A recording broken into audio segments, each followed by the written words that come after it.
The recording. Today we are again going to use GoToMeetings recording. That seems to work if we are having the display on.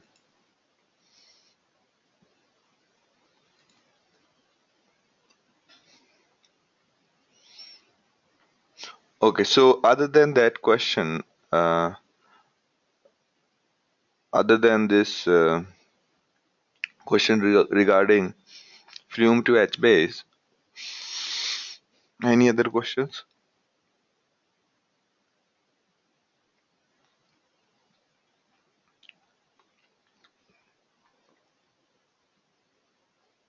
So basically here all we need to do is we need to see HBase Flume sync. Okay,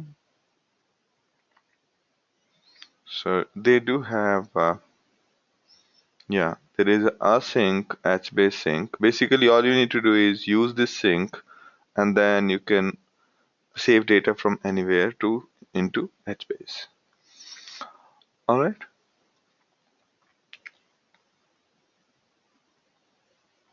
Okay, you have a little confusion about serializations of HBase. Yes, go ahead.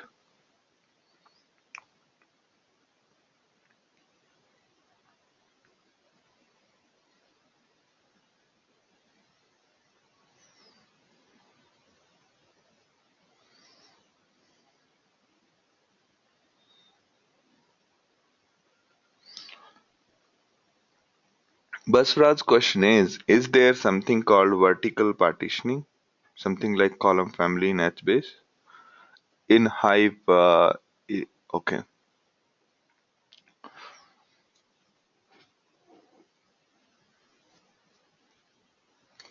So Basrad's question is similar to what we have in HBase. In HBase, we have a column partitioning method by using column families. Is there something similar in case of Hive? Okay, the quick answer is no, because in Hive, what we're talking about is the data is anyway stored directly into HDFS, and Hive is just a query engine. Okay. The horizontal partitioning is there, but not vertical.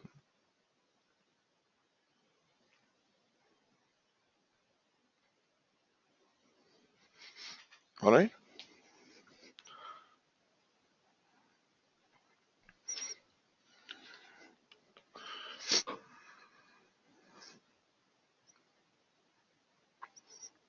Any other questions?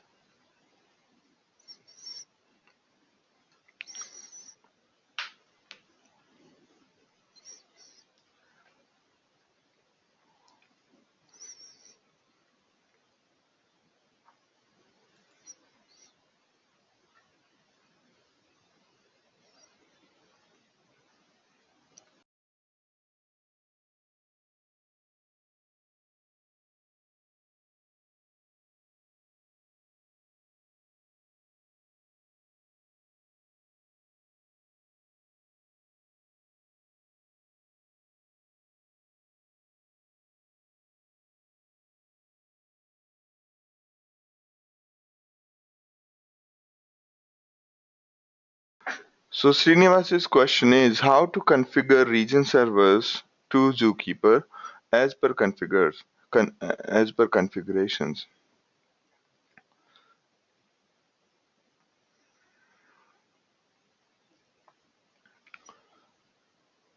Okay, okay. So by default, when you install HBase, by default it is configured to talk to sorry. Uh, by default, the region servers talk to.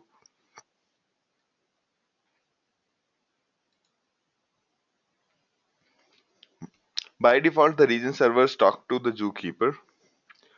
If you have more servers, yeah. So if you have more servers, they all will come up and inform Zookeeper that we are up and HBase will accordingly manage them. This is part of something called scaling out, meaning no matter how many servers keep coming and going, and still the system will keep running fine. Is it required to install Zookeeper on all machines? So let's say you have region server running on A, running on B, and running on C, right? So you do not really need to install the Zookeeper on all three. You can actually install Zookeeper in totally new machines, and these are fairly independent of each other. Okay, these are fairly independent of each other.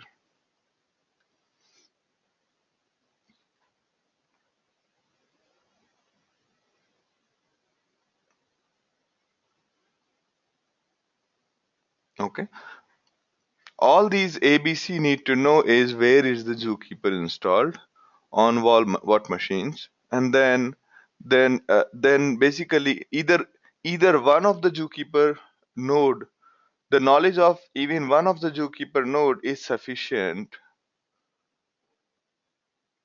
All right, rest it will discover by itself.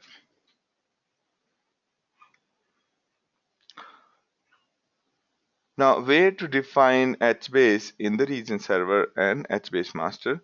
So, in every in the configuration file of a region server, which is generally in etc, you can specify that.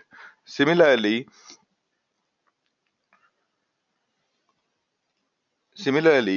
I'll show you in Ambari. So, when you install things using either Cloudera Manager or Ambari, while installing, it will ask you. Okay, so I'll show you.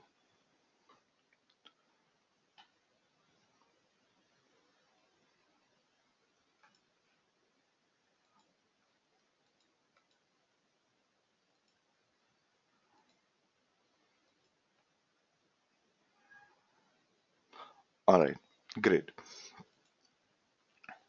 So I'll show you. Yeah. Here you have at base.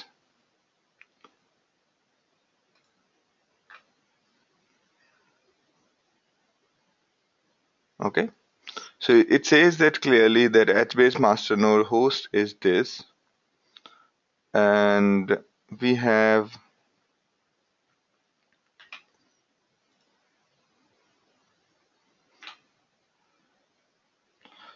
because region server need to know about HBase master, so we specify that in every configuration.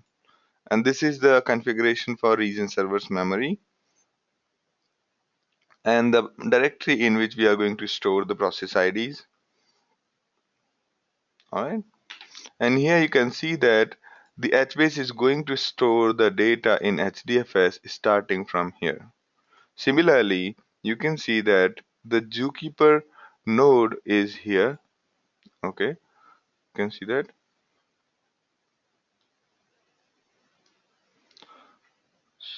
Okay, and the parent, the folder in which we are going to store the information in Zookeeper is this. Okay, and notice that the HBase Zookeeper quorum is at Hadoop 1.no big data. Okay, it will basically a region server will discover all the information using this config. Okay,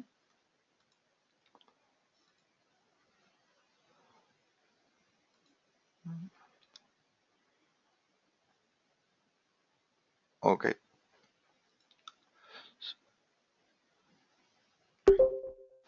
So Srinivas's question is how to give HBase master and region info. Yeah, that's what I'm saying. So when you configure, when you are installing a service, when you are adding a component, it will ask you, it'll ask you all these details, and that time you can configure that my HBase master is on Hadoop 1. Okay, and you can tell that uh, the the quorum Zookeeper quorum is also on Hadoop one, and my Zookeeper is running on this port. And so when you're installing it using Ambari, it will give you, or if you are installing independently, okay, if you are installing it independently, then also inside etc Hadoop you will see all these details. So you can see etc Hadoop.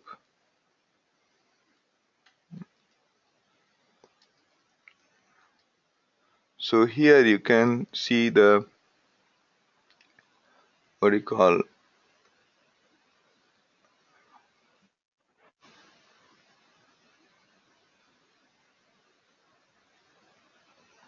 right, it is not stored here. Okay, so yeah, etc hbase config, you will have the, these machines. Okay, so I'll show you.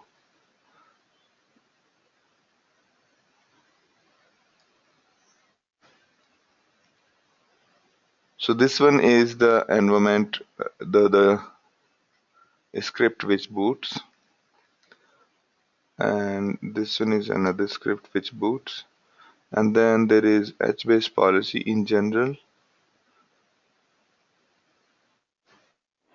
All right, then you have hbase site info. So this hbase site info is the file. So I need to increase the font. Let me open again. Vim hbase. Yeah. So when you are installing Srinivas, it will basically create this config file. Okay. If it has not created this config file, you will, as you unzip the tar file, there'll be this config file folder. You have to move it to etc hbase. All right.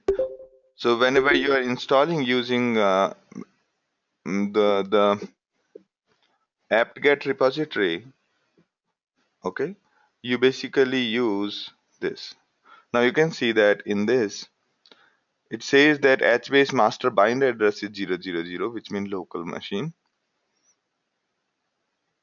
Okay, local machine all interfaces. This is where we are informing that the Juki.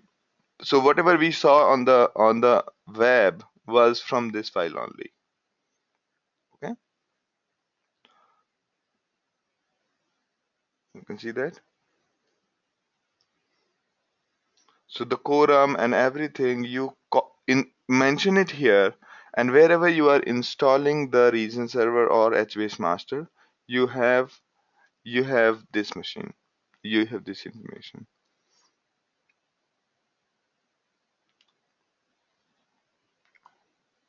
So which means each machine HBase we have to try to change. No, you don't have to change this.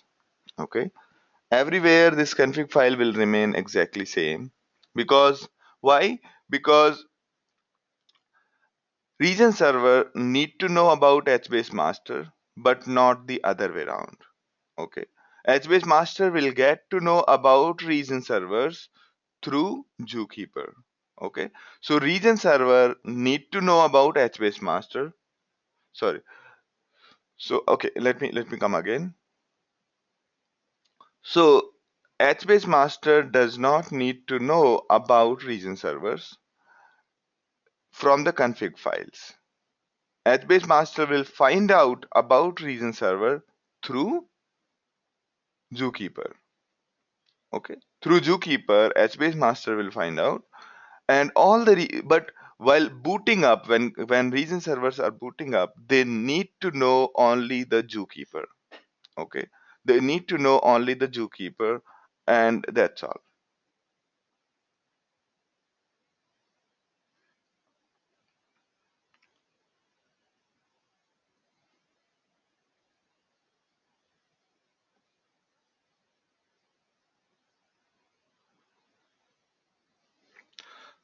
Okay. But we next question is, but we have to make remaining others as region and backup only instead of HBase master. Yeah. So when you are booting up, you will mention that we are only starting up region servers using service command, and after that it will basically only boot region server, and region server as they boot they will inform zookeeper that I am up, and HBase master will go through zookeeper and look in this folder in zookeeper and find out what are the region servers available. All right, so the way it happens is the all right. So did it work in Cloudera?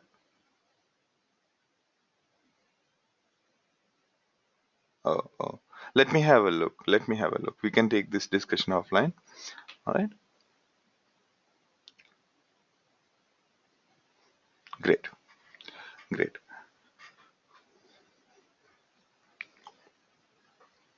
All right. So this was a quick info on how to install and configure. Okay, welcome. Great.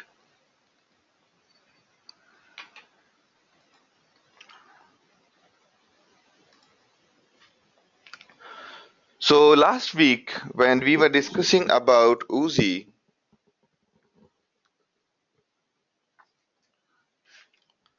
right?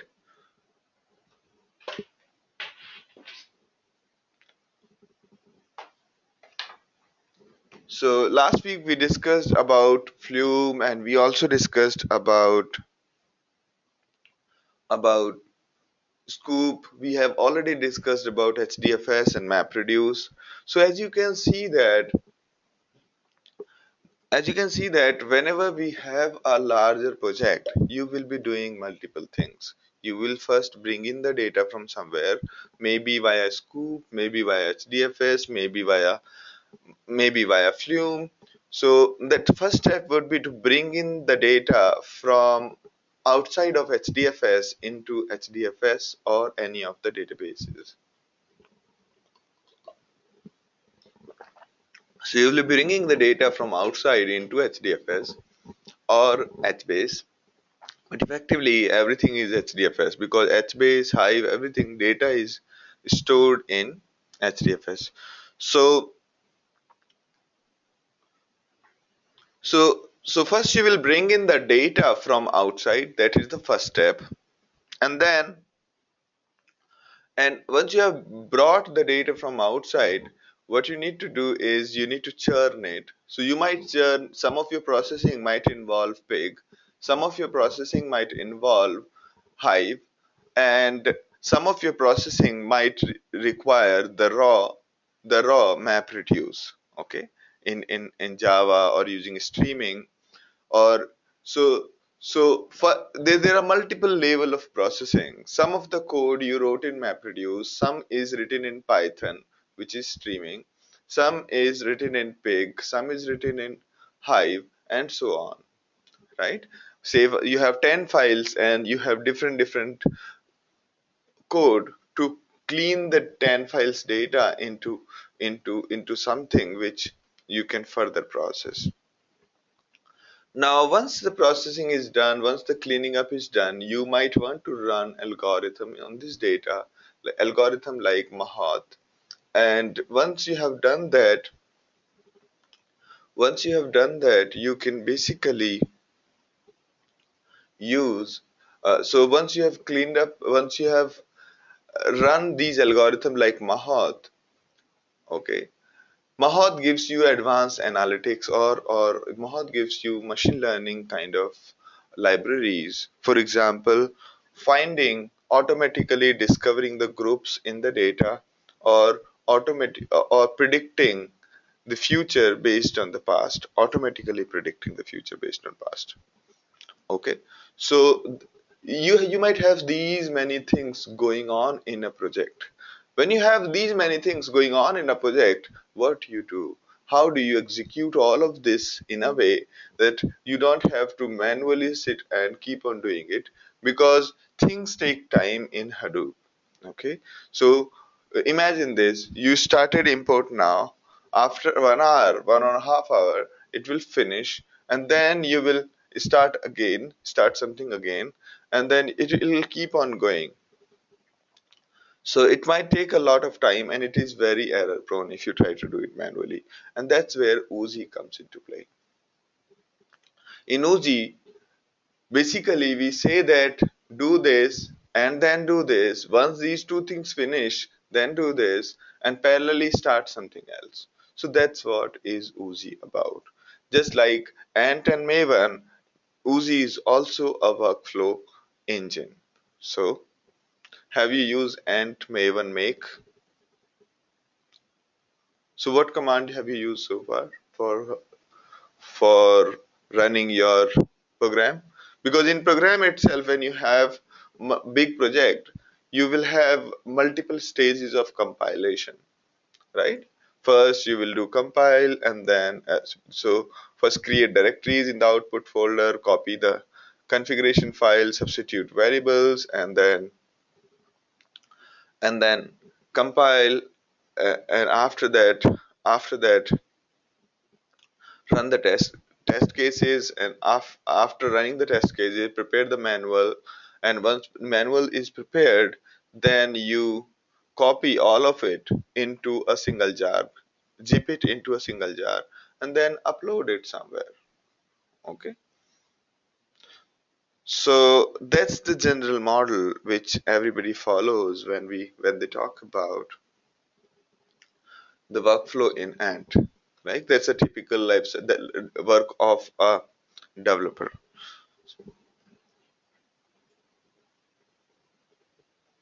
So Anand has used Maven. Good. Anybody else has used? But Suraj has used Ant. Okay,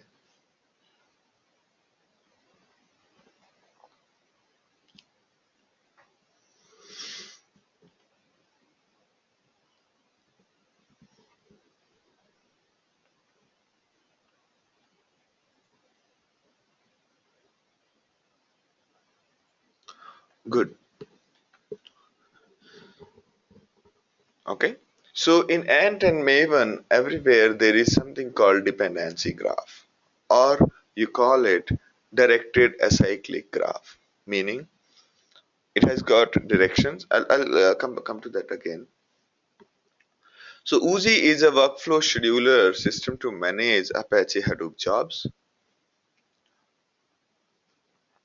And workflow jobs are represented as a directed acyclic graph, meaning there is a dependency of A to B to C, and once C finishes, then B finishes, then A finishes. So that is called a directed acyclic graph.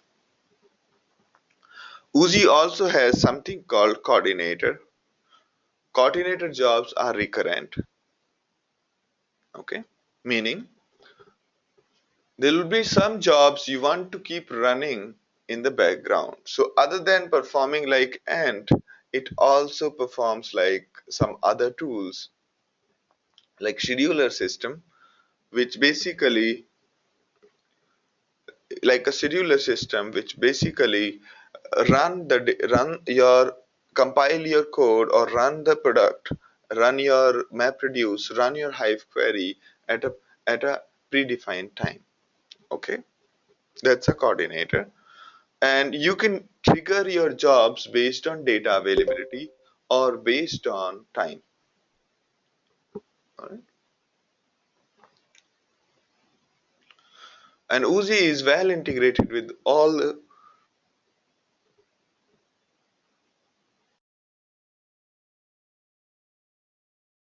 Oozie is well integrated with the rest of the Hadoop stack, and is well scalable, and is reliable, and you can also extend it. So what do we mean by directed acyclic graph? Directed acyclic graph is a graph with no cycle, and there is a direction from one node to another. So you can see that, let's say that we are talking about getting ready for office. Okay, let's say the number 5, the number 5 here represents getting ready for the office. Getting ready for the office depends on 11, which is finishing breakfast. And finishing breakfast here, finishing breakfast here depends on 9, which is maybe taking bath. And finishing breakfast also depends on the breakfast getting ready. Okay, so this dependency graph is defined in that way. So 5 depends on 11, depends on 10, and 11 depends on 9.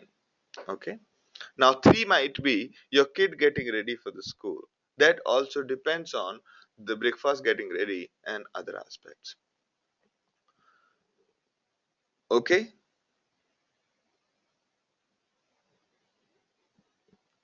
so you can see that whenever you have such kind of dependency graph, when you have such kind of dependency graph, there is no cycles. Okay, if there are any cycles, I'm waiting for you and you are waiting for me to finish something, then that work can never be finished. All right, or I'm waiting for something that is waiting for something else, and then that something else is waiting for me, so that will never finish. Therefore, in directed in any of these graphs where we are trying to execute things, we do not have any kind of a dependency, any kind of cyclic dependency. Okay, and also this DAG concept, dark concept, directed acyclic graph concept, is not specific to only Uzi or Maven or Ant. It is present everywhere. Every project execution is a DAG. Every project execution is a DAG. Every normal life when we do things, that's a DAG. We as I gave you an example of getting ready for the office, similarly whenever we are trying to do things, everything is a DAG.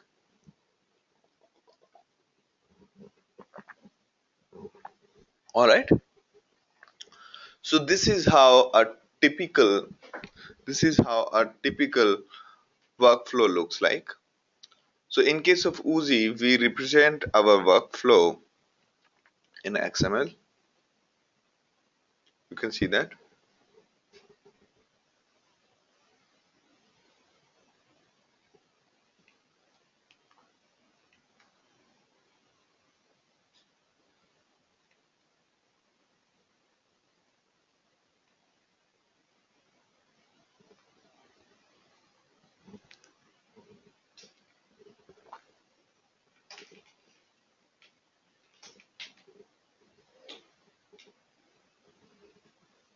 Yeah,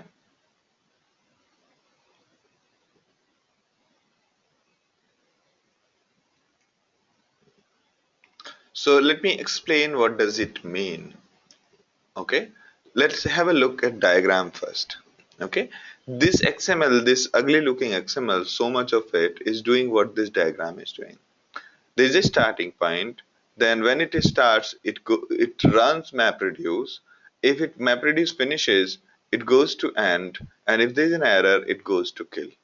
Okay, so what happens in this is, so this is first line is workflow line, and there is a special tag which says that this is our entry point. This tag defines the entry point for our Uzi.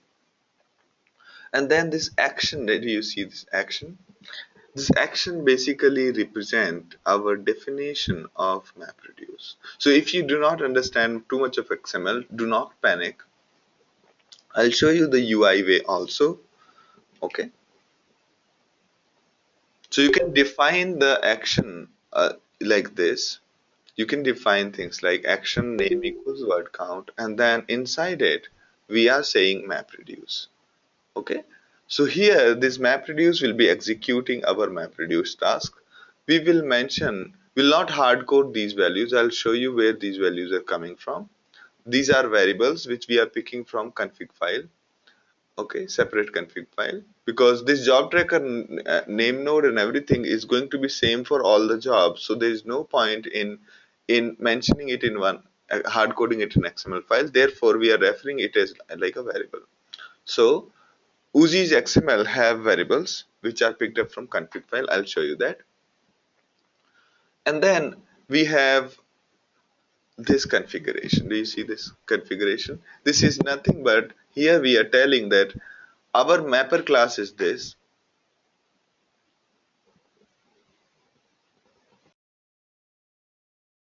our mapper class is this, and our reducer class is this, our input folder is this, and output folder is that. Okay, so these are few things, minimal things you require for running a MapReduce job. Correct? Is everyone with me?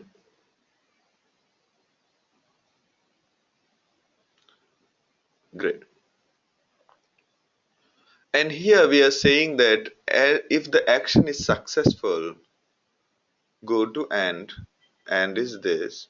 If action is giving an error, go to kill. All right.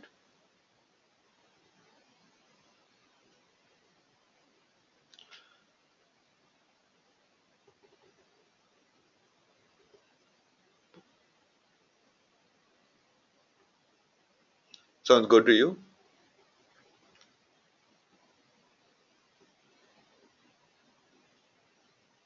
All right.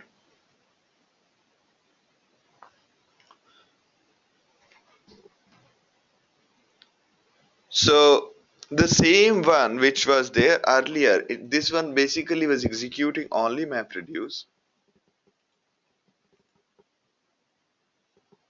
Yes, that's correct, Srinivas. Thank you. So if you have more input directories to give, you can put a comma separated and put it there. All right.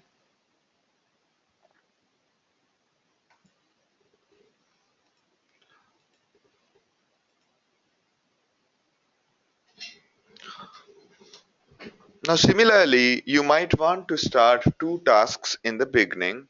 As soon as, say, in this diagram on the left hand side, you can see as we are starting first task. And once first task finishes, as soon as first task finishes, we start second and third parallelly. And as second and third finish, we want to execute final. In those cases, you can say OK to fork. So fork is a node, and in fork we have multiple tasks. Okay, and basically fork connects to, fork says that run second job and third job parallelly, and we have, okay. So in each job, we are telling that once you finish, go to another task called join. And where is the join? Join is here. And inside join, we say that execute our final job. All right. Make sense to you?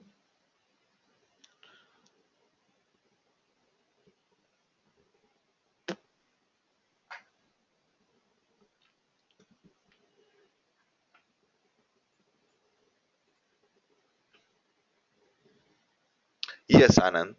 We can all, the way we were executing MapReduce in the similar fashion, we can execute Hive, Pig, HBase query using Uzi. That's correct. All right. Almost everything you can do via Uzi.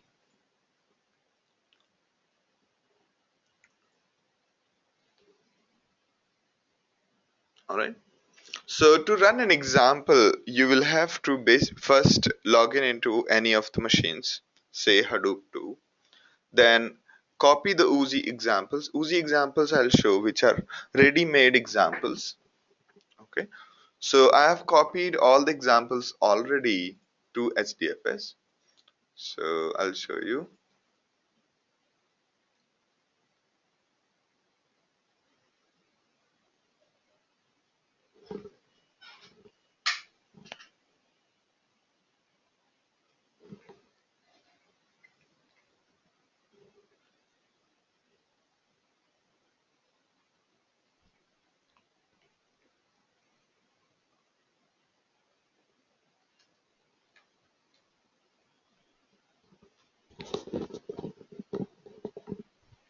All right, let me log in as a student.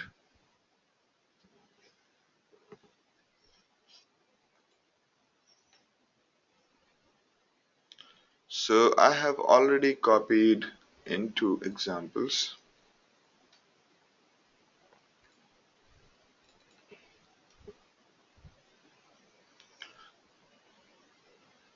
All right, so here, if you can have a look at it, under examples, there are many examples of many examples of Uzi jobs. These are various examples provided by Uzi themselves. So you also will create one folder, say similar to your, let's say, let me just pick up MapReduce. So you will create a folder like MapReduce in which you will have job.properties. Job.properties are the common variable across all your jobs. Okay. What does it mean? It means that it will have the information about where is name node, where is job tracker, and the various other variable if you want to define. Like queue name, you have to keep it default or you can give it another name. Okay. And okay. And application path. Okay. Application path as in where is your code. All right. So you get username, $username as the current user, and name node is picked up from here, and so on. The example root is picked up from here. You can see that dollar means a variable being referred from somewhere else, and output directory is map dash reduce. Okay. So now we can use these variable while defining. So when you are creating a Uzi job, you will first create a properties, and then whatever jar you have, say MapReduce you have, your MapReduce will be having some jar, you'll put that in lib. All right, you'll put that in lib. Okay.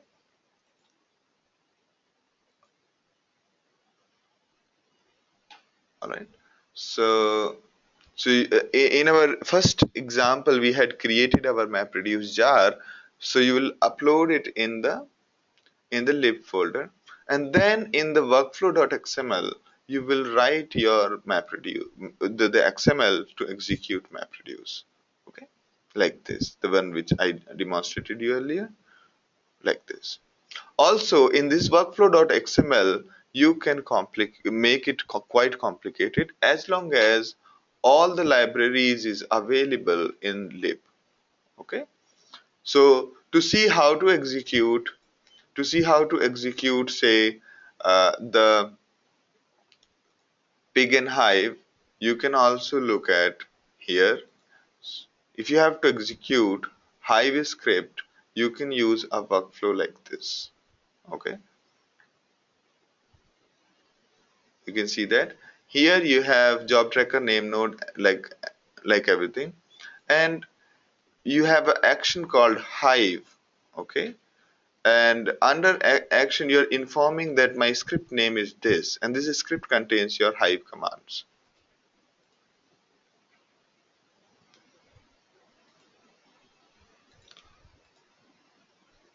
All right, and yeah,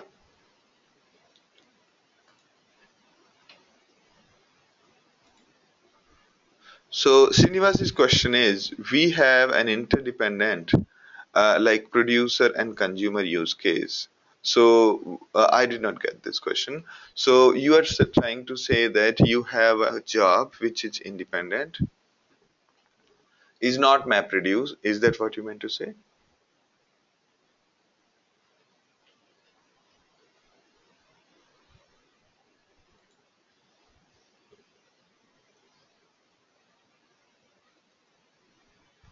Producer will give continues. Okay.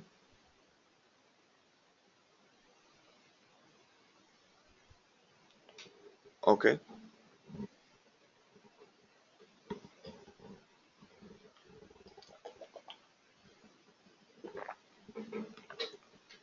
So how are you running? How is producer? So let me try to answer Srinivas's question. So first is how is producer giving the data to consumer via a queue, via a global queue, or via a in-memory thing.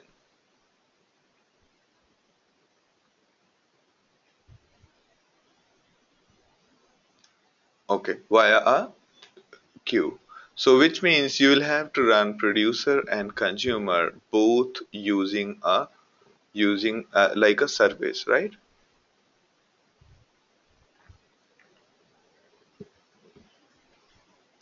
Right. And you want to run producer and consumer on one machine uh, and consumers on all other machines, right? Okay, this is interesting. So let me give it a thought because a similar model which I built for Amazon for processing their images where there were at least 20 processes, one producing the data and others are consuming it, and they were running in tandem. So via a central queue. So for all of that, I had to build my own framework. Okay.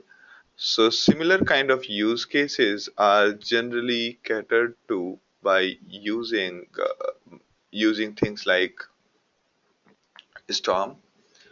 And in case of Uzi, what Uzi is not a great option in those cases. Okay, because Uzi is great if you are within the limits of Hadoop. Okay.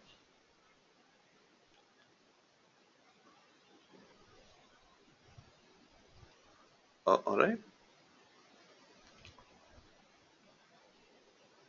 Okay. Now Anand's question is like thread problems, I think. All right. Let me try to see a big thread.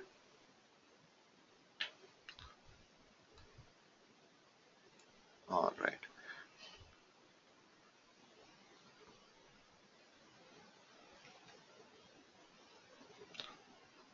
Okay.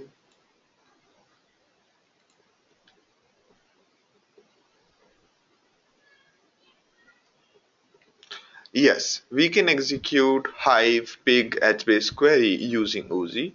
Yes. The way and all the examples, if you're confused about how to use, you can have a look at it. So this is your simple pig query. You can see that. And you can run this workflow. You have this workflow where it says pig and it also mentions that this is my script. All right. And we can run it. So that was Anand's question. Srinivas's question is, suppose we have interdependent like producer and consumer use case, how will we handle? Okay, that we have already talked about.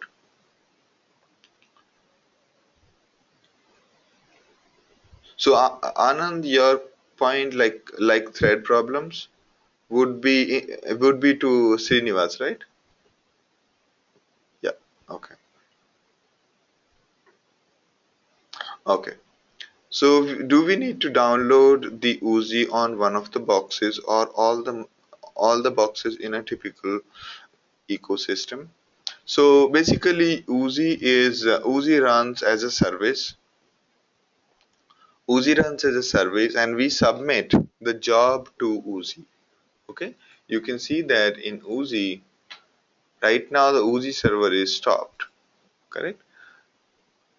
To boot the Uzi, we can say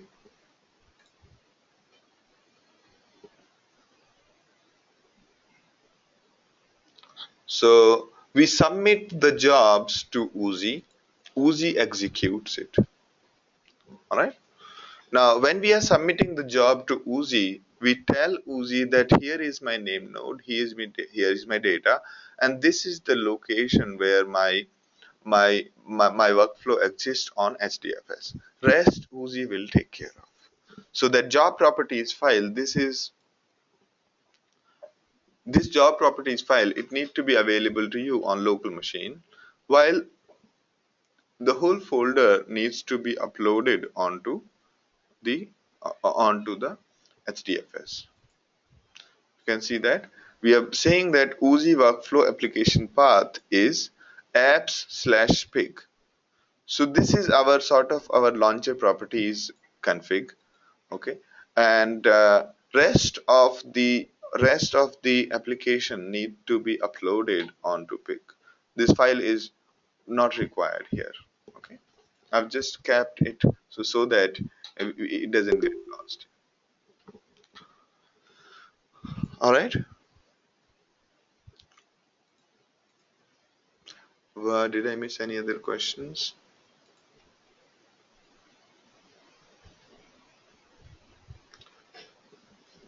Correct. That's what Basraj, that's what he was referring to. Great. Moving on. So this is our pig config, and the way we execute it is this way. All right. And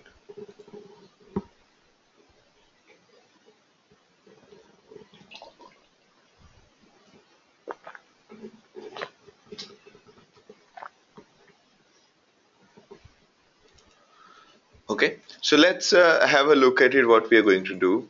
We are saying SSH to student at Hadoop 2. No big data, and then copy this. We have already done the examples copy, opened it, and then copied the examples into HDFS. And after that, we edited this property job.properties, and this is important. Okay, this is important. So you can have a look at it. So it says basically Oozie job. Then I mention here that this is where my Oozie is running, because as I told you, Oozie is a service that keeps running, and we have started the service also. I hope it is started by now. Yeah, it's running now. And we provide a config path. This is the only local thing, okay? And rest everything is mentioned in this job.properties. Okay. So again, let's see what's going on. Let's try to run something. Say for example, where is our MapReduce job here? Okay, here is our MapReduce job. And what is it going to do is it's basically going to MapReduce. Okay, and there is sample mapper, sample reducer, and then it will run. Okay,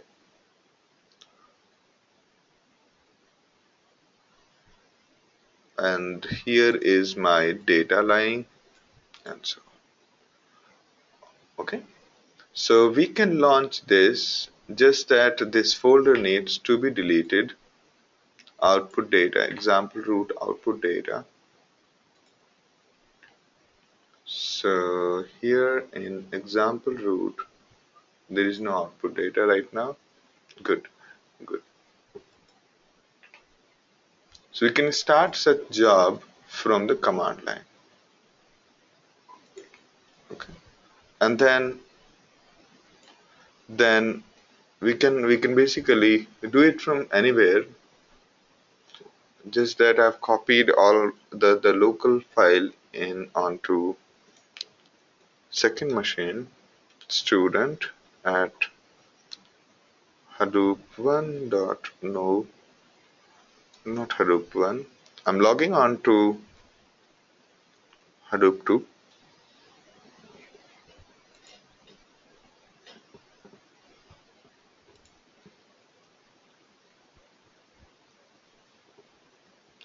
So Srinivas's question is it possible uh, po- uh, is it possible to handle backup for master of Oozie like other? Yeah, I mean, I don't think it is there yet. I don't think it is there yet, but that's a good point. Okay. So when does a job start if we schedule the job? So right now we are saying immediately run, but we can also say run at a later point of time. Also, we can say that run when the data is available. Okay.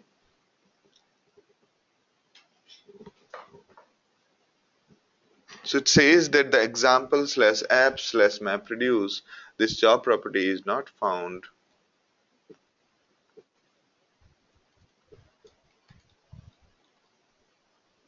Yeah, it is there inside examples. It is there. It was in my home folder. Okay. Now it has started a job. This is the job which has been started. Okay. So let's have a look at our here. If you have a job designer, job scheduler, job browser. So we have just started a simple map reduce job.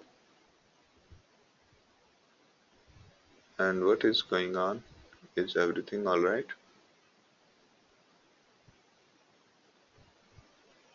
Everything looks all right.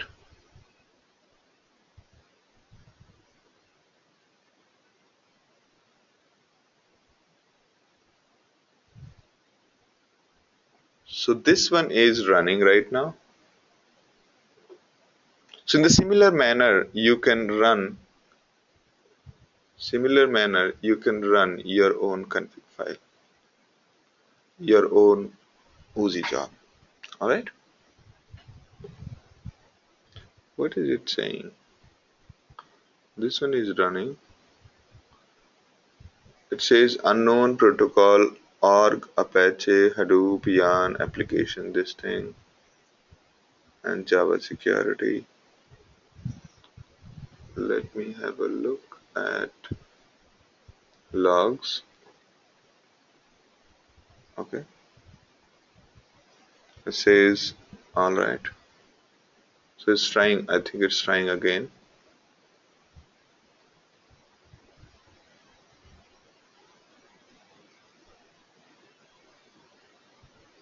All right. Let me check what's wrong with it. It was running fine. I think some service has upgraded or something.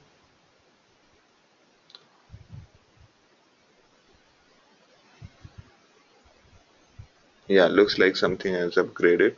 So I need to figure that out. All right. So, but the whole theory remains exactly same. As in, this is how you look it. I mean, first you go to HDFS, upload your MapReduce jar, and once you have uploaded, so where were we? We were in the here.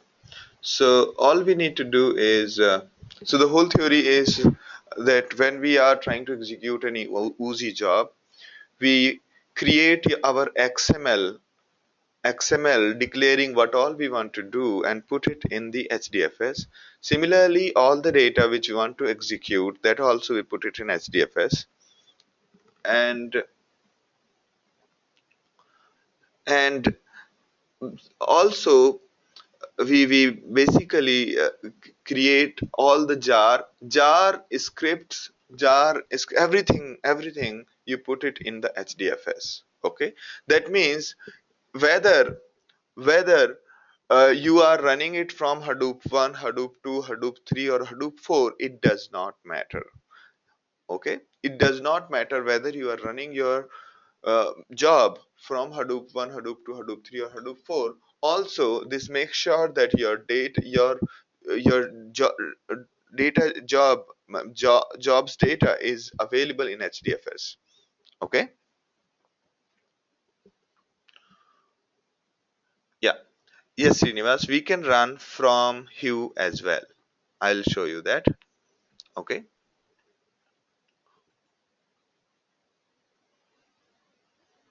So you can see here, this looks like suspended. I need to have a look at it, why it's that way. So whatever workflow, rather than you typing that XML, you can create all of that workflow from the UI. Okay. From the UI, you can create your workflow. You can go to here, workflow manager. Okay. And here you can create your workflow, give it some name. Okay. Let's call it May 2. Okay.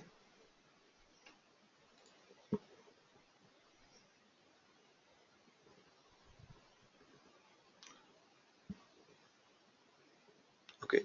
Here, let's say you want to execute your MapReduce job. You pick up MapReduce and drag it here. Mention the name of the job, let's say my MAMR. Okay.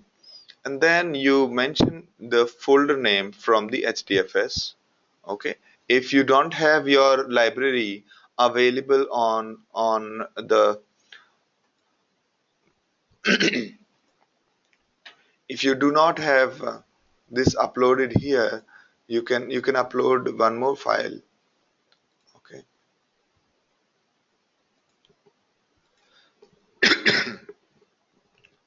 Okay, so this is from the HDFS and you can directly upload to HDFS if it is not there using upload file. And once that is done, and also before executing any job, we can delete a directory and create a directory. Why? Because whenever you run a MapReduce job, the output directory might already exist. So we can say delete this directory and create this directory, whatever we want to do. Okay. Next is that we can also specify our job property using add properties. You can define other properties the way we were defining the properties in a separate file. We could define those things using here. All right. And if you and whatever XML you wrote for extra XML you wrote for this MR job, you can do all of that. Otherwise, you can define like input folder, output folder, everything using job.property. If you remember when we were dealing with the okay, so yeah.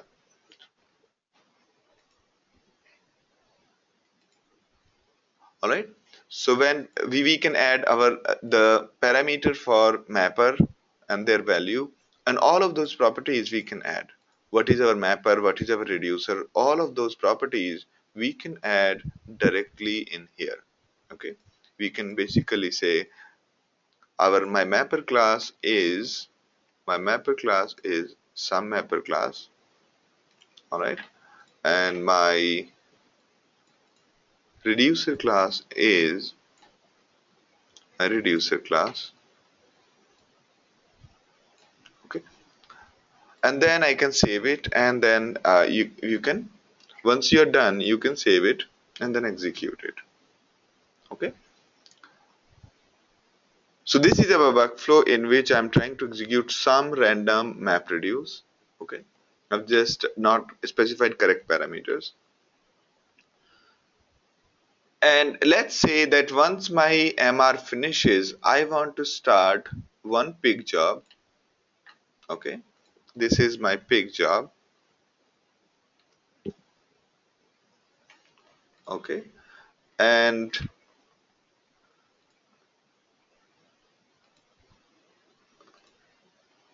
okay, so I can go into workspaces, pick up any user.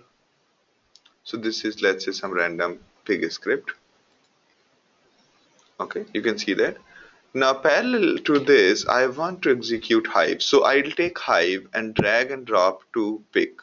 Okay, that means pig and hive will become parallel. Okay, and here I'm just picking up any random data. So now you can see that after MR, it will execute pig and hive parallelly. Okay, so this way we can also put our shell script like here. my shell script, and I can select my whatever command I'm planning to execute as a shell script. Let me see, is there or not? And it's not there. So let me just pick up anything. So now you can see that first my MapReduce will get executed, then it will execute pig and hive parallelly, and then once that is done, shell is going to get executed and then finish. Okay, so you can create complex workflow using Hue and then execute it at various time. Okay, now here inside my workflows, this is the workflow which I created today. Now let me go back.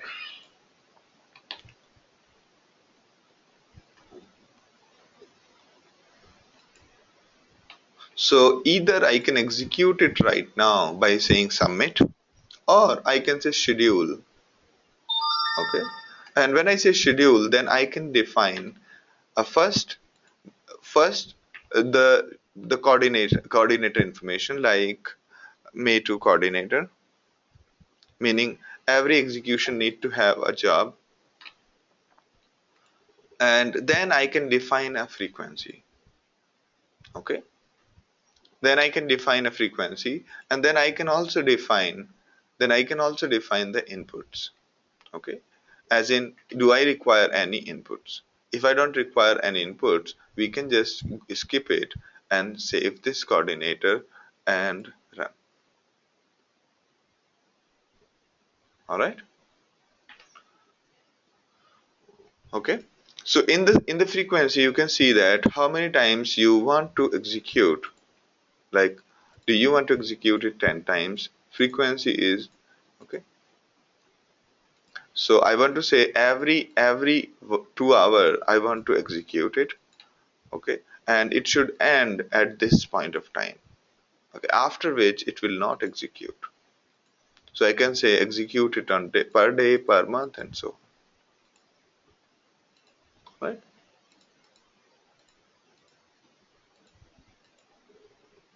Sounds good.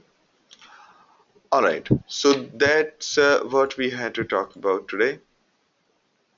So the various the when we were creating our workflow. So where is our workflow? When we were creating our workflow like this, there were various aspects. So MapReduce is for executing MapReduce jobs. Streaming is for executing our Hadoop streaming, as in run any command as MapReduce. Then run Java, as in the Java MapReduce. Okay, any Java program, but that will be run on any machine. Similarly, you can run pig script, hive script, or run scoop commands. You can run shell commands. Again, when you run shell commands, Uzi will run that shell command on any of the machine Uzi chooses to do. Okay, so keep that in mind whenever you are building anything, that all of shell command, everything will be based on Uzi choice. It will not be your choice here. The only thing you can do is, if you have a one specific machine, say you want to run everything on Hadoop 5. Okay, in those cases you will use SSH, and SSH will basically log into that particular machine where whatever you hard code, and then run that command on that machine. This CP is Hadoop disk CP, meaning when you have terabytes of data to copy onto HDFS, then Hadoop disk CP is far better than any other system, because it does a distributed copying and very efficiently. Then Hadoop FS, all the commands of Hadoop file system, wherever we delete a file, create a file, all of that is executed using this FS job. And as usual with every system evolves into sending an email. Okay, I have not seen a single system which does not send an email. So similar to that, keeping the spirit, the Uzi also sends email. Now, sub workflow, what does it mean by sub workflow? Say you have already created one workflow file. Okay, you want to execute that workflow,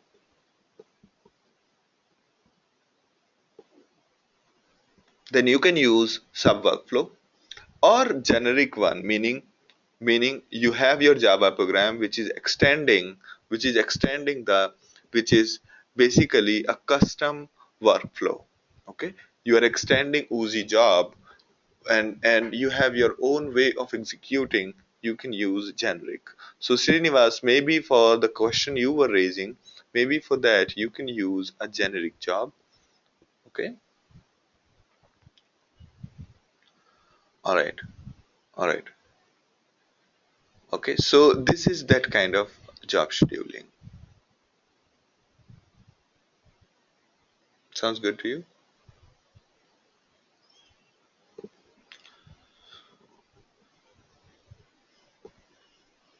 Okay. For more documentation, you should have a look at this. Okay, this gives a very good overview. And more important than this is probably looking at the examples code. Examples code is something which will help you most out more than any theory.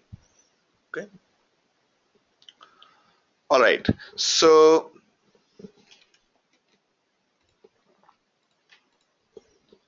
yes, go ahead. So Manishi's question is that can you explain generic again? So generic is where you can basically there is a Uzi job and you want to create your own kind of a job, something which is neither MapReduce nor Java nor Pig nor Hive, your own custom job. Okay, in those cases you use generic. Okay,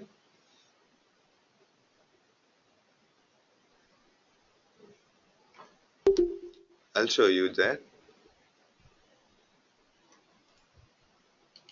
Did I close the tab?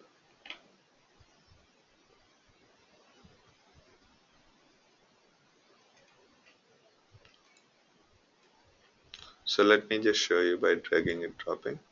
So here you have your name, your description, and then you can copy paste whatever XML you have already written. Okay, so you don't want to use any of neither MapReduce or anything. You already have your XML, you can copy it here and that becomes your custom job, right?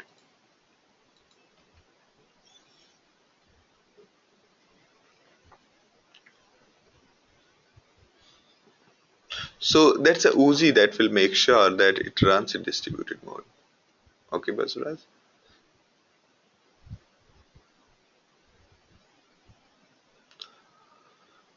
All right,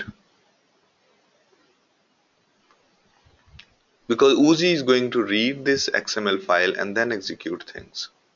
Okay, and Uzi coordinator will run at its own way. It will not run on a particular machine, it will run on any machine.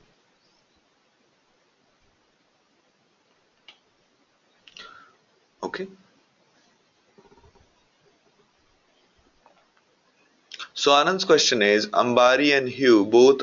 Hue is utility provided by Hot and Cloudera, and Ambari is provided by Hadoop. Both are almost same for managing and monitoring cluster. Mm, Actually, the difference is, see, in a case of Ambari, you only configure these services. So Ambari is for administrators, while Hue is for the developers. Okay, Hue is for the developers, while Ambari is for administrators. You understand the difference?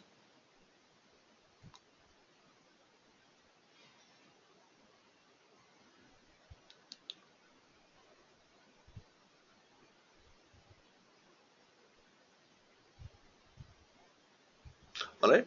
So yes, so it is like this. Both Ambari and Hue are open source, while Hue is developed more actively by the people from Cloudera. Although Hortonworks and everybody also commits the code to these open source, but they are primarily led by those developers. But good news is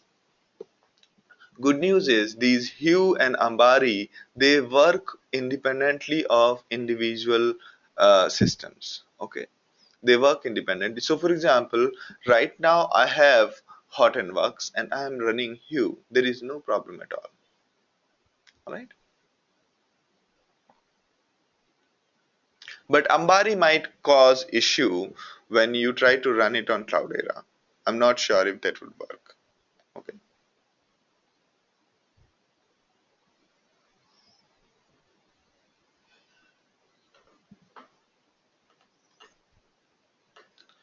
So do you have any tools like tools for Uzi like workflow editor? The best workflow editor that was there is this one. I haven't seen any other better tool than this one. The one which we just showed you. Okay.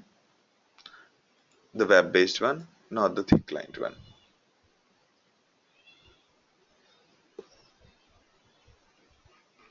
All right.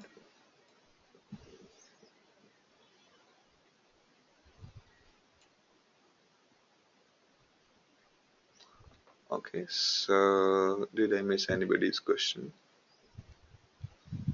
No. All right. Good. Good. So now you can see this is the best workflow editor you can have. All right, let's talk about something really, really interesting and something which is coming up, not coming up, but already has come, which is machine learning. Okay, so what do we understand by machine learning? Anybody? So Mahat is a machine learning library. It has functions and the library to do machine learning job. So before getting into and Mahat is a Hindi word where it says that the keeper or the driver of the elephants. It is basically a library that was written for Hadoop, and basically it runs anything on Hadoop. It converts any logic onto Hadoop and run it. Okay.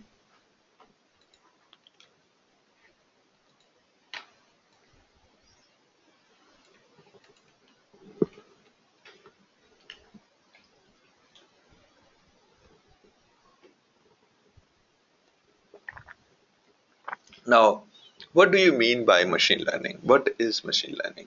Anyone?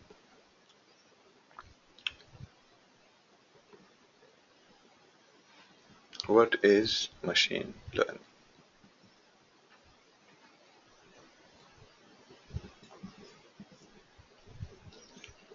Okay. Anand says learning from experiences like human does. Good. And Basra says AI. Okay. Artificial intelligence. Anybody else?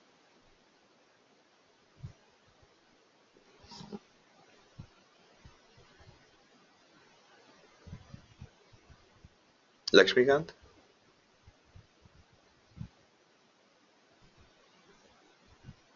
Pravitha? Srinivas? Surya?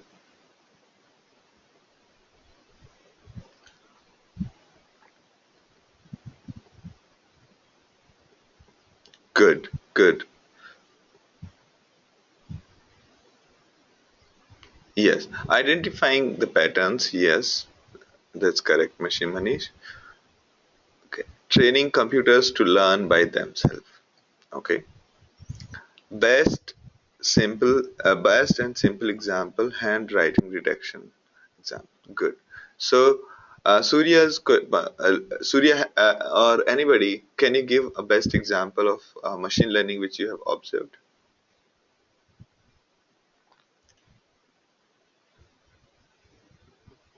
Like Basraj is saying that it's handwriting detection,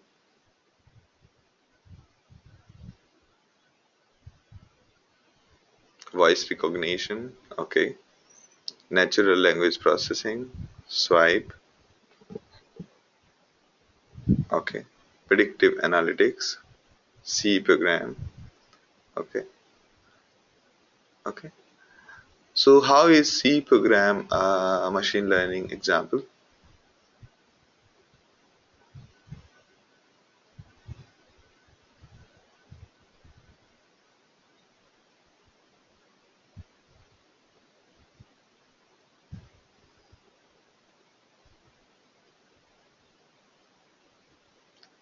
Not really. That is machine interaction. I mean, hardware interaction.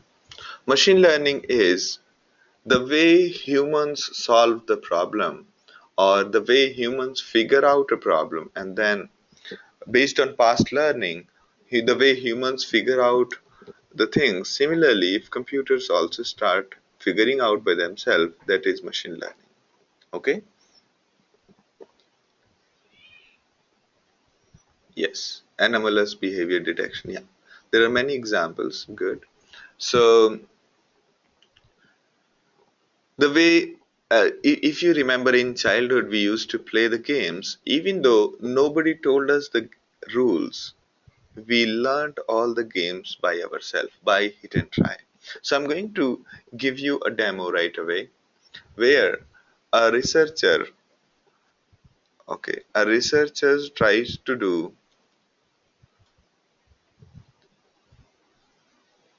he wrote the program which will learn how to play Mario. You remember?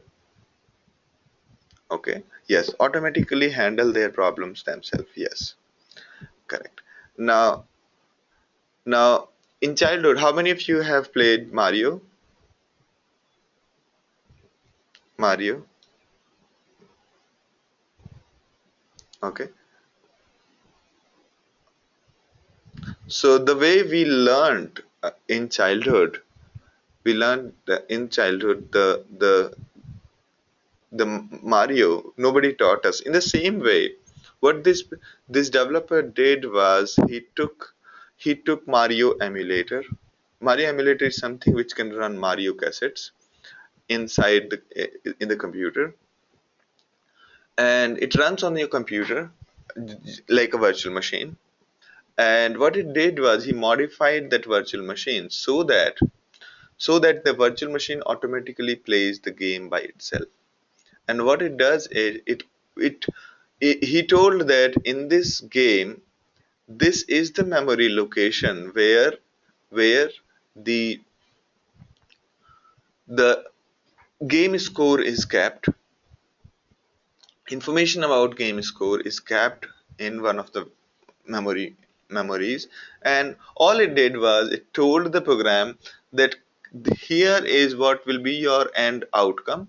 You'll have to maximize your score and keep pressing all the keys you want, and here is the score, and here is the memory in which the game's current state is maintained.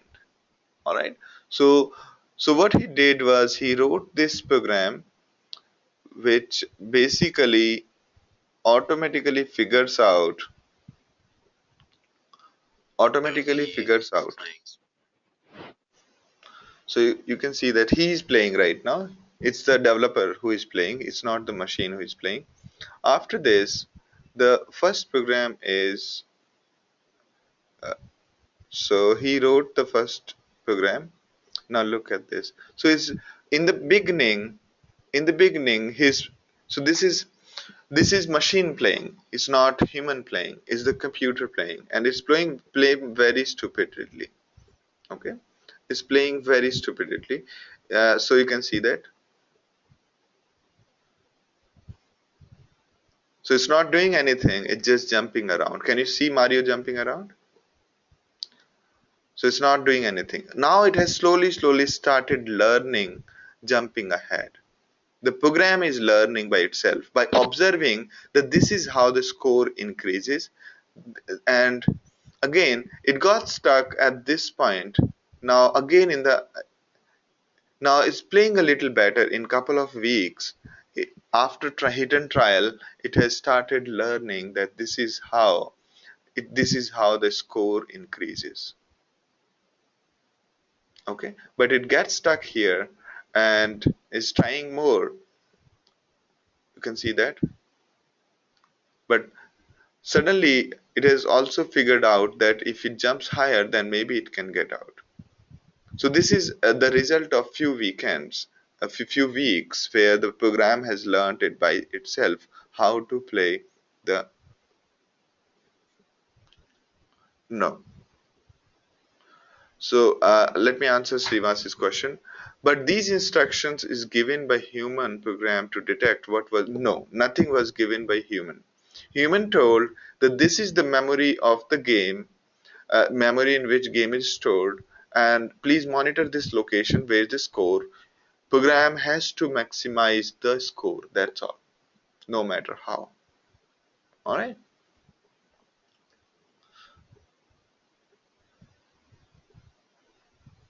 Now you look at the he basically tried to now see few more weeks and the program is actually beating humans. You can see that he's playing far better than I can play. It automatically learned everything. It automatically learned everything. All this program was, all the software, all the machine learning algorithm was told that this is where the memory the this is where the game score is. And so you, on the left hand upside, now you can see that there was a phase where it got stuck here. He found a bug in his machine learning algorithm where it was not learning properly, and we fixed the machine learning algorithm so that it can learn anything. Now did you see that? Did you just see that it basically learned how to kill Goomba from the bottom? Okay, while if you jump on Goomba's head, it dies. But if the Goomba is coming from above,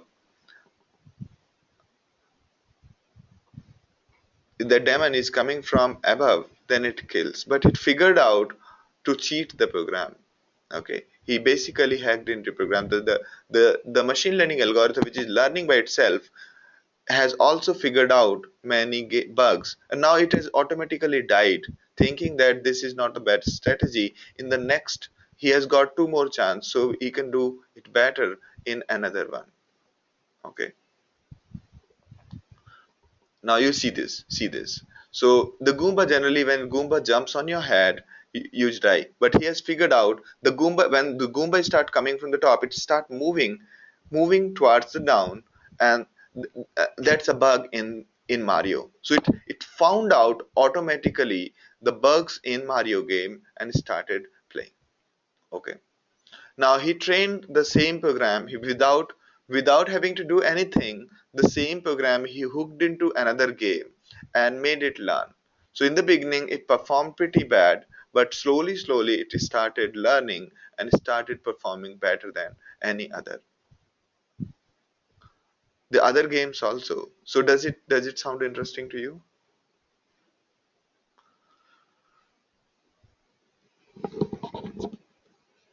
No? So basically, instead of rewriting the program that if there is a wall, jump over it, then if you see a duck coming, jump on its head, it did nothing. It just observed.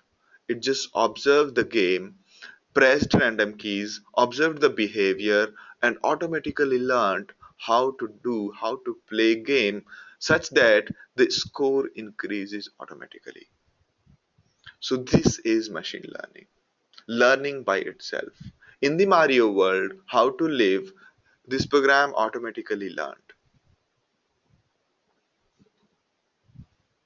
right? This is machine learning. This is one example of AI, one example of machine learning. All right, it's like a matrix. If you guys are a fan of matrix, so in matrix, the programs learn to live, and similarly in the matrix in the real time. In Matrix also, those programs figure out how to hack into Matrix, and in the same way, this program automatically figured out bugs in Mario, like how to kill Goomba if it's jumping on your head. So there is some magic that it has figured out automatically, which I haven't been able to figure out so far. All right. Also, the pace at which we can press keys is smaller than the pace at which a program can press the keys. Okay, so this program was pressing keys maybe 50 keys per second. Okay, and that's how maybe 50 or 100 keys per second it was pressing, and that's why it was able to do so many things so quickly. So those physical barriers of human are not there with respect to this program. So that's why this program might overperform the human in case of playing such games. In similar way, in other areas of computing, there are many such scenarios where you can utilize the machine learning and get a lot done. All right. So let's take a 10 minutes break. Okay, come back at 8:46. All right.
I'm back. Can you hear me clearly?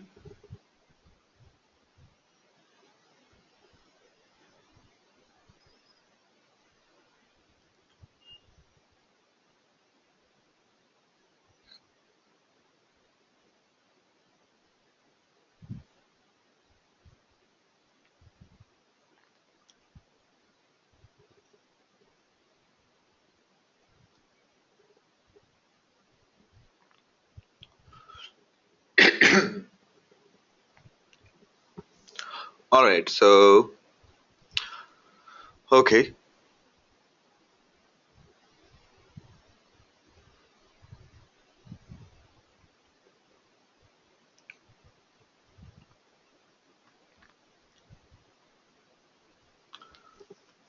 So, machine learning is essentially a branch of computer artificial intelligence designed and for the purpose of designing and developing the algorithms.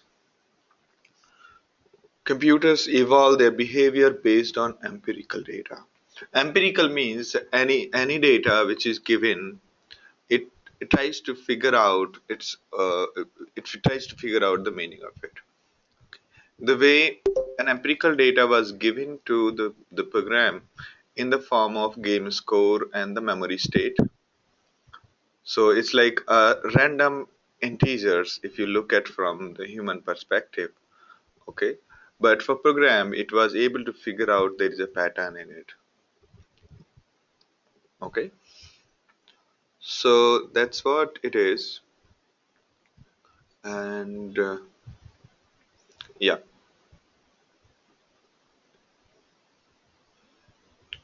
any questions here?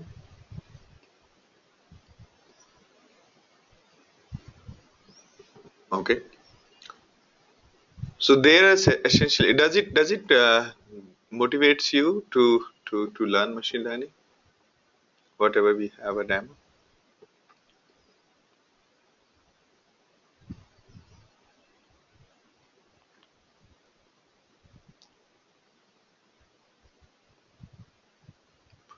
All right, all right. So mostly the work of developing algorithms for complicated scenarios is delegated to computers. Okay, so that's where the machine learning comes into play. There are, yes, we have different algorithms based on the use case. That's correct.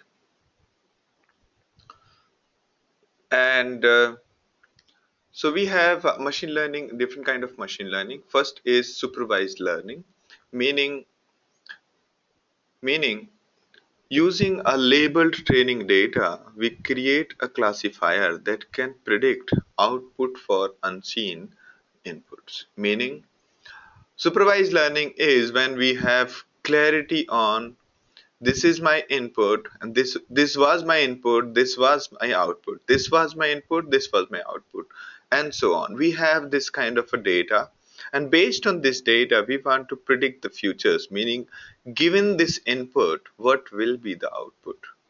Okay, so supervised learning is in a very rudimentary case. In a very rudimentary case, supervised learning is like like a plotting a graph. Imagine that, imagine that we have a simple graph. Let's say we have a graph like this. Okay. So we are given some value that if input is this much, output is this. Okay. Let's say on okay, let's say on a very simple basis, we are told that when there are let's say a relationship between what do you say, smoking. Okay, when a person smoked 5 cigarettes a day, their chances of getting a cancer was something. Similarly, another relation, when number of cigarettes went up, so there was some other. Now if we plot a graph, okay, So, and we had data till here. Okay. Now, if we have the graph in place, we might be able to predict that at this point where there is no data, okay, if a person smokes these many cigarettes, what are the chances of him getting a cancer? Okay. So the idea is that the purpose of the graph, if we remember, why did we draw a graph? For extrapolation, meaning guessing the values for the points which do not exist in the given data. So we had only the data up to this point. Up to this point, we had only the we had data up to this point. Okay, say we had data up to this point. This portion of the graph, we have extended. Okay, to predict our use case. All right. We have just extended the graph. That was the sole objective of plotting the graph, was to basically first visualize, and after visualization we should be in a situation to extend the graph and predict the futures. All right. So in the most simple case is supervised learning is nothing but nothing but given lot of inputs and outputs, it should be able to predict futures output based on some input. All right. So if we have so in the similar way, if we have a lot of data predicting that you like this movie and you like this movie and you like that movie and so on, if in future we give you another movie, what are the chances of you liking that movie? So that's another supervised learning. Okay, that's another supervised learning. So a movie, we can represent it as numbers. Numbers as in this movie has got this director, the language of this movie is this, and these are the actors, and these are the the genre of the movie is this, and so on. Okay.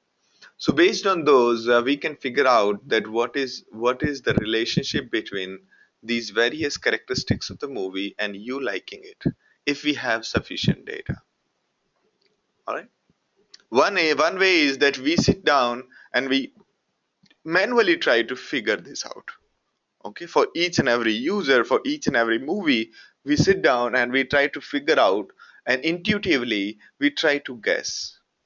Okay, or rely on somebody who has this intuition. Looking at the data, he should be able to figure out a correlation.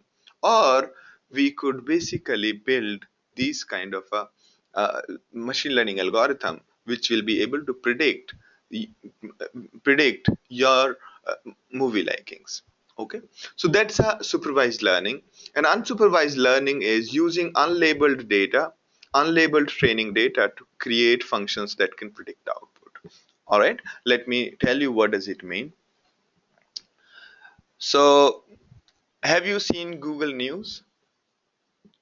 In Google News, it automatically brings the news from all sources and forms the clusters. Okay, it brings news from all sources and create clusters, right?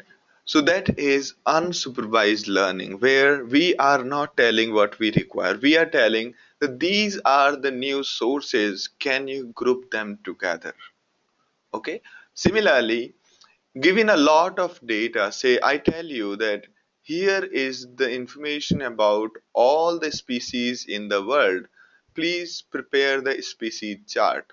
Okay, which species belong to same family, which species belong to some other family, please prepare that. Okay, so preparing that kind of a chart is a complex process. Okay, that come under unsupervised learning. Okay, that's called hierarchical categorization. Similarly, a simple categorization that given these users, this is their behavior, can you bucket them, meaning can you create 10 buckets in which in these 10 buckets we should have 10 similar users. Like, we have an email in our inbox, we want to group them together into 5 labels. Okay, like Google automatically does. So that is called unsupervised learning. So we have to have different algorithms based on the use case. Correct. That is correct. Now, semi-supervised learning is something where the data is partly available and partly you have to guess. Okay. So there are many, many, many applications for machine learning. You can go through the list. The application is wherever the writing the algorithm becomes complex and becomes too much, and we have a lot of data for those scenarios. So it's better to rely upon machine learning than writing your own algorithm. Okay.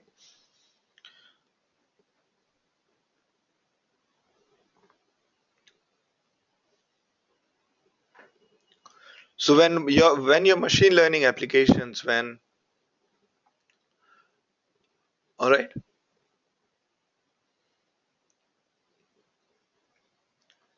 So these are wherever there is a lot of data available to you, okay, which on which the program can learn by itself, then it's better to go for machine learning in a lot of scenarios than specifically in complicated scenarios.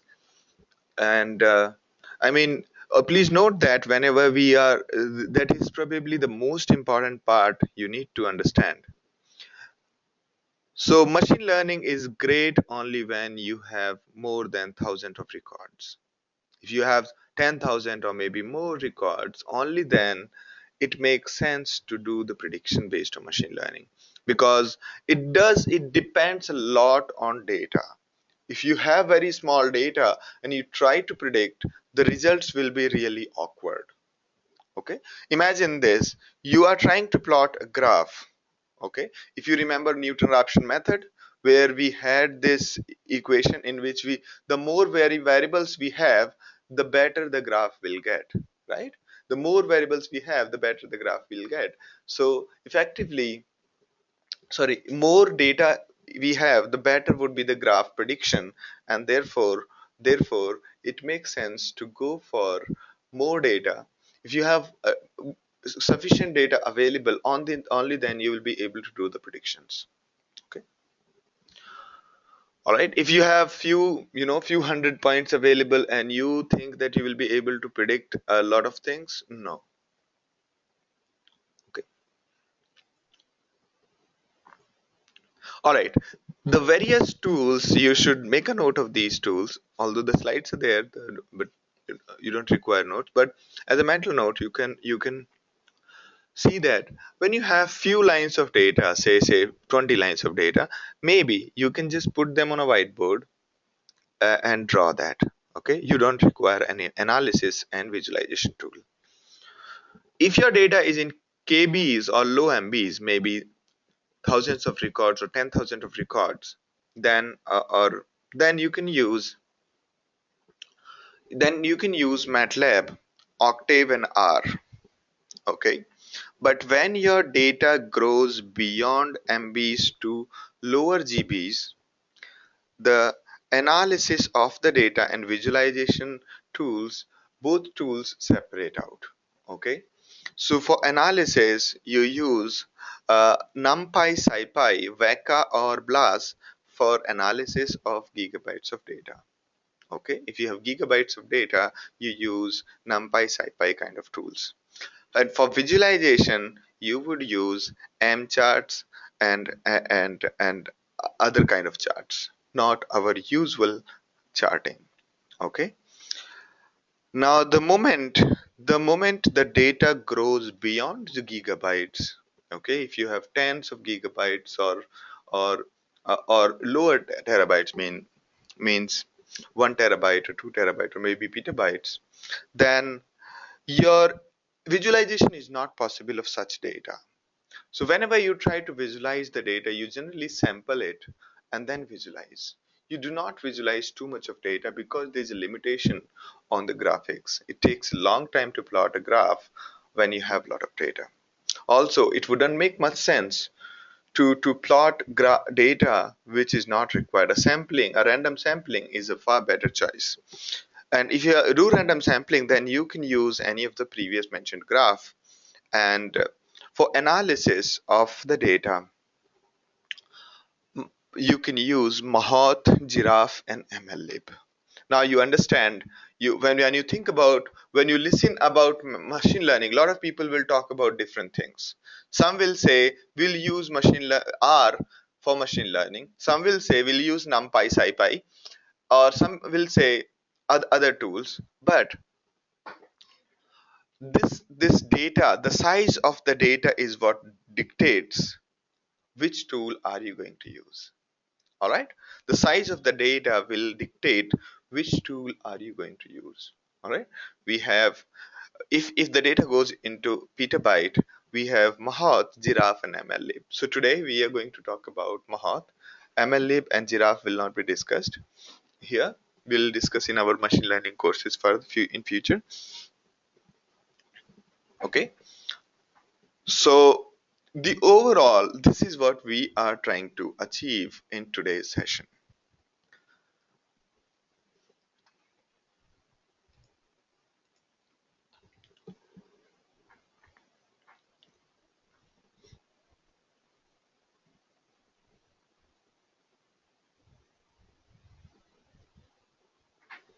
So Manish's question is, so for example, if I started with say 1 million data rows, okay, if we are running a machine learning algorithm to determine the clusters, and we are running machine learning again and again, will the cluster be different in the different case?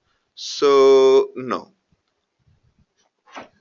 Let me try to say, okay. So Manish's question again, I'll try to state what I understand. So you have this, okay, so you have 1 million records, and you are basically, these are 1 million data rows in which, so when we say data rows, it means that each row has got various values. Okay, let's imagine that there are 1 million rows containing cars of various models. Okay, imagine this, you have cars of various models, and these are loaded into a big table. A million cars, million different models, and each model's characteristics are in each row. Okay, I mean, what is the horsepower, how many cylinders, and how big a cylinder, and all the details are in each row. Okay, now, and all of these details are represented as numbers. One way would be you intelligently sit down, observe everything, and then you try to correlate, or you write a program to intelligently figure out that if cylinder is greater than this, lesser than this, then put it here, and so on. Now now to group them together, what will you do is you basically find the distance of, automatically machine learning algorithm will try to find the distance of one item from the another, and it will do that for, it will do that such that it will find the relationship between one car to another car. Okay, now Manish's question is very interesting. So one way is that we do solve this problem and forget that we ever solved, or our program learned from what it did. Okay, so there could be a neural network which we develop, that's also part of machine learning, that when we finish categorization, we form these groups. Now if a new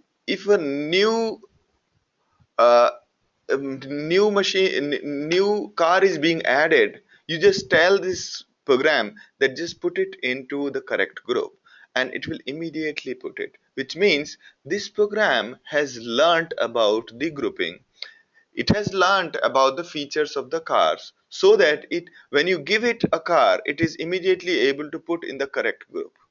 Okay, so that's how you should look at the machine. So this program learned what are your groups, and whenever you're giving a new car, it automatically is putting that car into the right group. Okay, that's how it is called as machine learning. Right? Clear to everyone?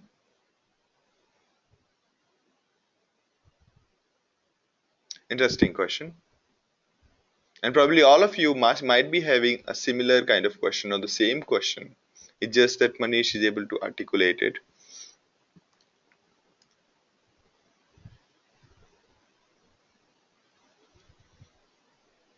All right, thank you, Manish. And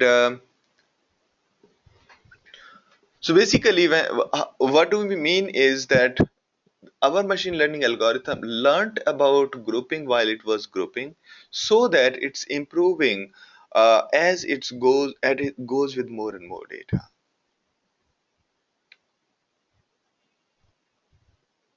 All right.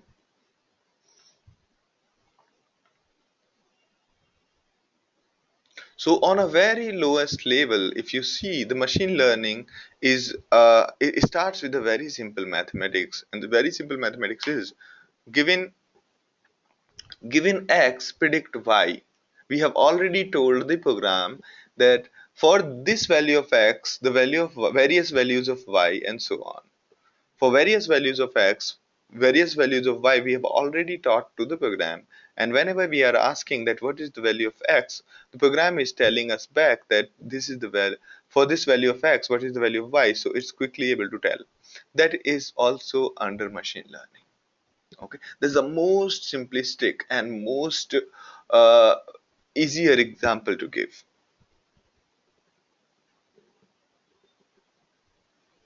Are you with me?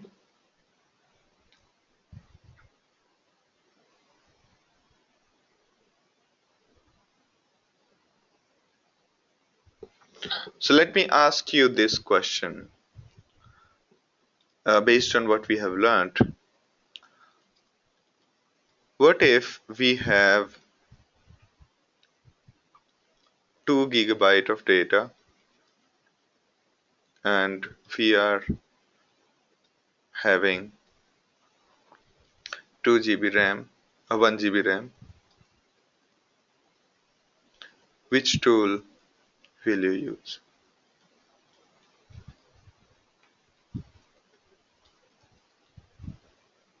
Yeah. If we have if we have 2 GB data, if we have 2 GB data and we are having 1 GB RAM, which tool are you going to use for machine learning?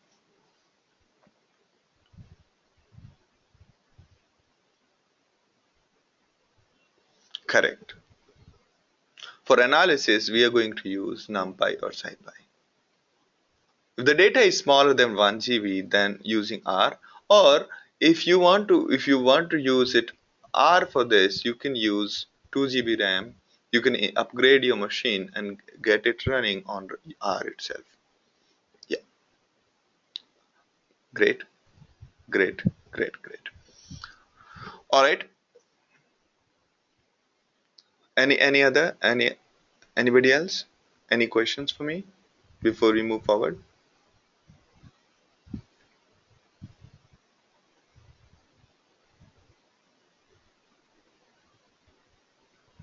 All right.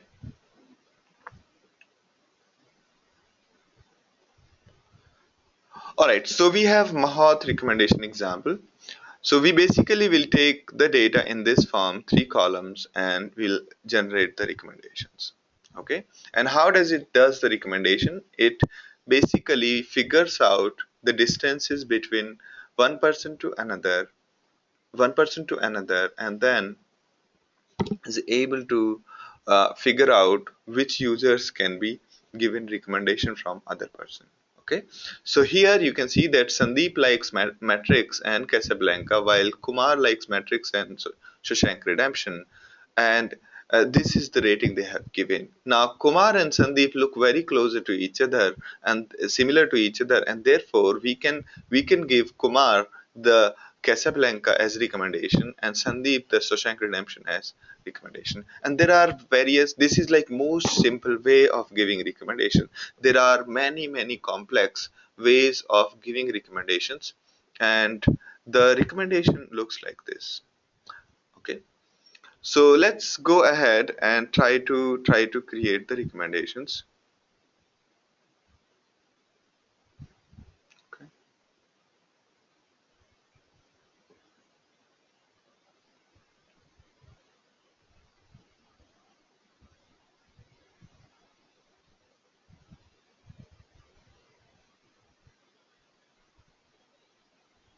All right. So I have. So what we are going to do is we are given the movie recommendations, and I'm going back to my Hadoop one. All right. So under Asgiri, you will see that there is already I have downloaded 1 million records. So you can see that ratings.csv, okay, is we have already prepared.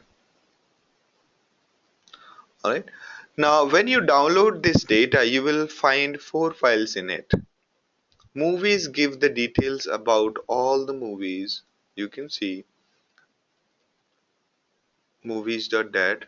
You can see there are every movie and what is the genre of the movie is given.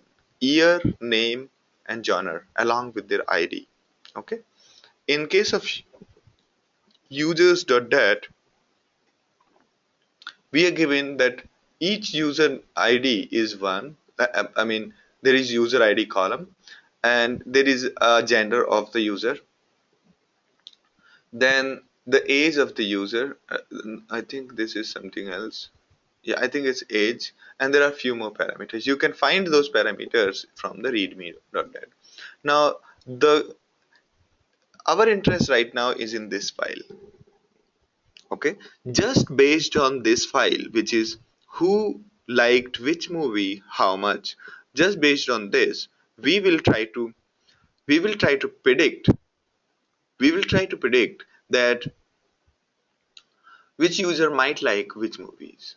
Okay, now what we'll do is we'll just take this file, feed it to Mahat, and Mahat will give us recommendation. It's as simple as that. If we have prepared a file, the only limitation is that Mahat wants input data into comma separated values, and it only wants three columns. Okay, three columns as in first column has to be movie ID. Sorry, first column has to be user ID. Second column has to be movie ID, and third column has to be the rating from 1 to 10, 1 to 5, 0 to 5. I mean, okay, with me. So basically, we have to convert this into comma separated file. We have already user ID, movie ID, and ratings. We have to convert this into comma separated and remove the fourth column. Right now it's double column separated. We want to remove the fourth column, and then we'll be able to give the movie recommendations. Sounds good? So can somebody suggest quickly how to convert this file from double column separated to comma separated? Anyone?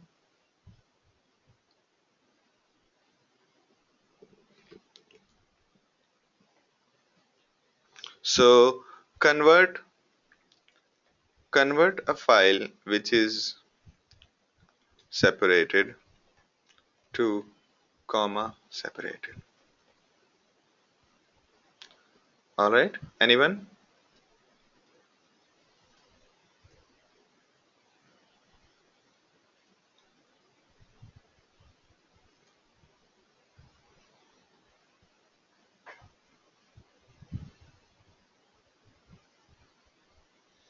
Good, good. So Basraj is saying use pig script. Surya is saying streaming job. Basraj is saying streaming. Manish is saying pig script. Brilliant, brilliant. So try doing it using pig script, and that'll be great. All right. So we can say pig. So you have to tell me the script, okay, quickly. I think I've already uploaded it into HDFS. Do you see it somewhere? I think it should be in my ASCII folder. So this is in HDFS. So do you see this? Yeah, there is this folder called ML1 million. You have to tell me this. You have to tell me the script. Who can tell me this script quickly? Yes, I'm waiting. The first statement is going to be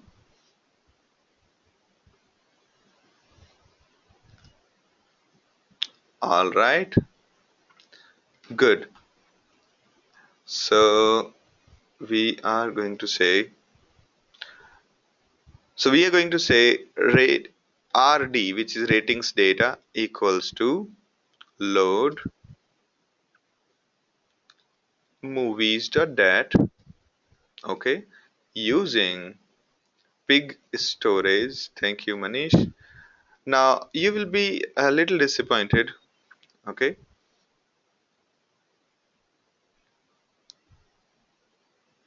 okay, using that's also good. Thank you, Basraz.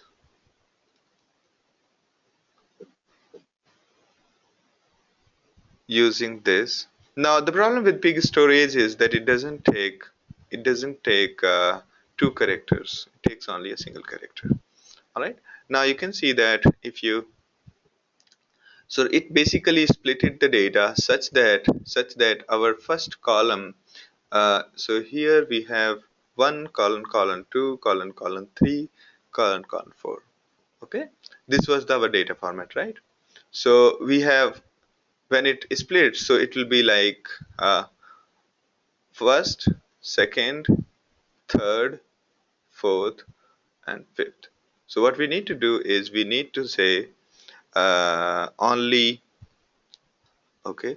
So clean data equals to for each RD, okay, for each RD generate $0, $2, and $4. Make sense?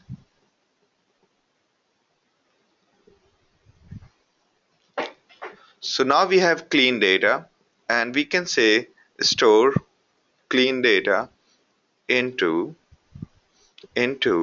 say ratings.csv using pig storage. Is that correct? Do you find any problems with it? I see some problems. Do you see any problem?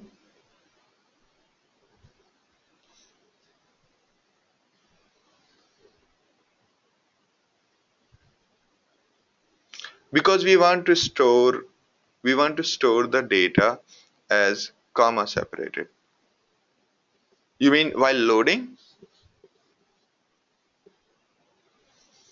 Because we wanted to, we could have done, but the way you have mentioned, Manish, the okay, the way Baswaraj also did, as you load the file and afterwards iterate and split. Correct. All right. We are using pig storage so that we can store u comma separate. By default, it will store as. By default, it will store as what? What separated? Perfect. Slash t. Yeah. That slash is going to be the other way around. Okay. Now we're good. Storing it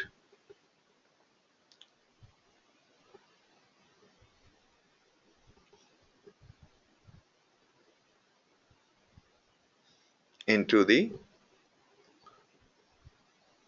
Sounds good.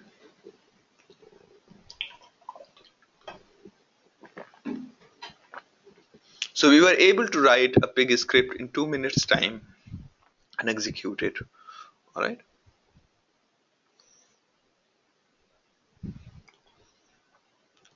So this way we will clean up the data. The other way, had your data been very smaller, in our case our data is quite small, actually 1 million, using a normal Unix command is also good enough.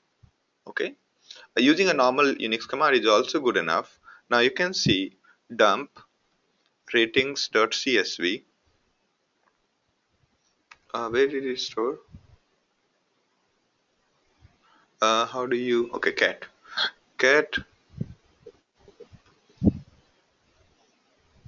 you can see that it is now comma separated. Oh, we made a mistake, guys, we made a mistake. We made a mistake. So let me just copy this script to another file. Okay, so this is our stores ratings. You did not make me aware. Do not. All right. So instead of movies.dat, we should have used ratings.dat. Okay.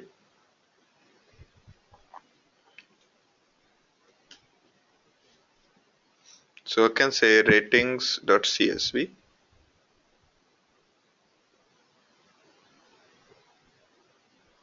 All right. I've copy pasted the script, and you can also do that. I'll just update it.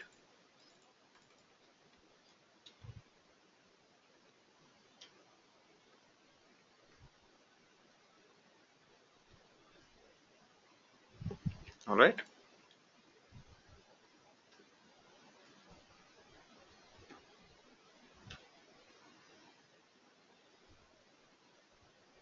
Sounds good to you?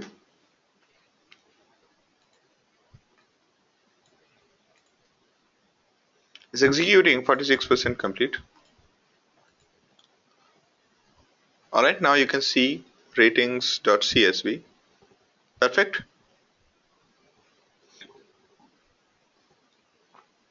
All right.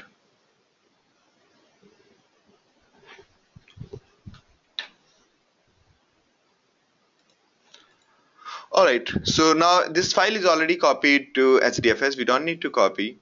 And then we all need to do is run it from the command line and let it create this. Okay. It'll give an error. We need to notice those errors. What are those errors? And then fix those errors. Why? Because these folders might already be created, and it should, so it says, what does it say? It says that output folder already exists. The output folder temp already exists. Okay, so what we need to do is first we remove, so there are few folders we need to delete. One is this. Okay, one is this. Okay, other is temp. There is a temp folder. Okay, so temp. So what we need to do is we need to say Hadoop -fs rmr. Okay, rmr is recursively deleting the files. All right.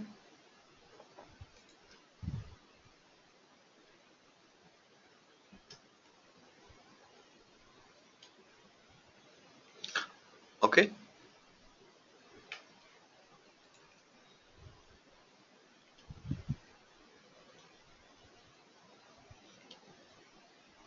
Okay.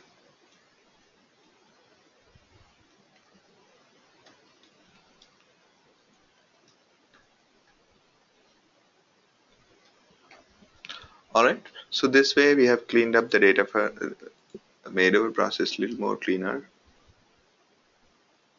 And now let's try to run it. So first line basically sets the Java home variable.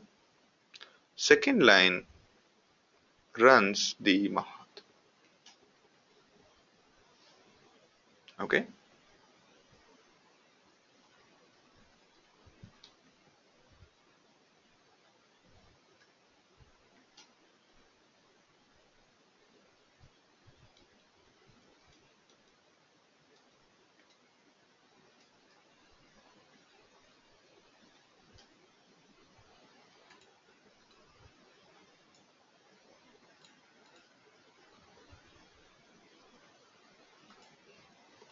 Now what does it say?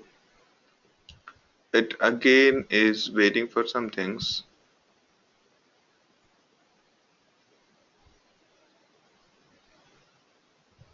Is our cluster up? All data nodes are up. All node managers are live. Okay, it will try by its best, because if one job exits, right, it will try again and again. It'll keep on trying. It'll take 15 minutes of time to get the things done. Okay. So, all right. So after this process, it by the like next 15 minutes, it will keep running, because understand this. Even though the ratings are 1 million, to find out the correlation between one user to another, it has to match one user against another user. Okay, it will compare one user against each user, compare how close these users are, and afterwards it will compare, find out the users which are most closest, and then display those ratings.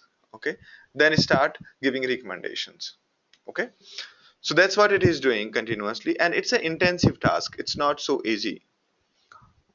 After it is done, it is going to store the recommendations in this folder, and the data is going to look like this. Meaning, it has given the recommendation to 6029 user that you may like these three movies. Okay, and how can you convert these movies into proper movie names quickly?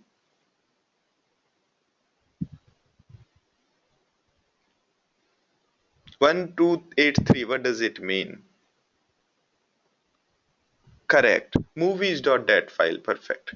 By mapping with movies.dat file, that ID. Brilliant. Alright, so this way we can correlate one user with another. Okay, so this was the most simple form of recommendation we could have.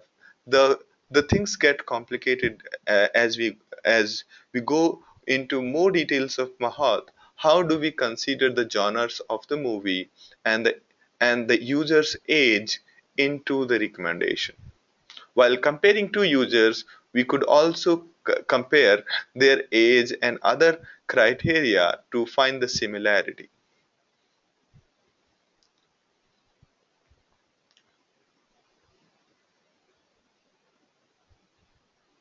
Okay, so we did not use the we did not have to do any coding per se. Okay, the only coding we had to do is the data format in which we did things. Okay, the only coding we did was to convert our double colon separated into comma separated. Okay, so that's the only programming we need to do. Sometimes you don't want to use the existing available. Okay, I'm answering Anand's question, this one. Okay, also please note that while we were executing the recommender, we said Mahat recommend item based. Okay, note that keyword. So whenever we are generating item based recommendation, not the user's property based, we use these algorithms. And also for each of these kind of recommendations, there are many other algorithms available, such as these ones. Okay, and every algorithm has its pros and cons. Okay, you should go into a little bit more detail, have a look at Mahat's documentation. You will understand this. Okay, but good news is that most of these algorithms are available in a form that you can use it quickly. Some people would like to use the command line, while some people would like to call Mahat from their Java programs, because Mahat is nothing but Java, a list of Java functions. You can call those functions from your Java program by including Mahat in your MapReduce program, Mahat in your Java program, and you can basically use that. Okay, and so that's where you can put. No, so as I was telling you, Mahat can be used with many use cases. I'll show you in for future. Now let me try to answer Manish's question. When you say it has to be three column, is it because the algorithm need to be in that format, or that is what Mahat algorithm understands? So both things. Okay. Now, very good question, Manish. Thank you. I think I was about to explain it. So in this particular case, algorithm only expects three values. Okay, three columns. Okay, and the script which is reading the data from us wants it to be comma separated. All right. So if you're using different algorithms, the data format in which you're going to give the data will be different. All right. It might require five columns. It might say that any number of columns. So you'll have to go through the list of algorithm and in what form do they expect the data. Great. So now, with given this primitive knowledge, you can actually build a very sophisticated recommender. Trust me, the recommendation this guy is going to give us, this command which log likelihood is going to give us, are brilliant, are actually marvelous. Okay. So if you can prepare your data into three columns, you can build a very sophisticated recommender right away. All right.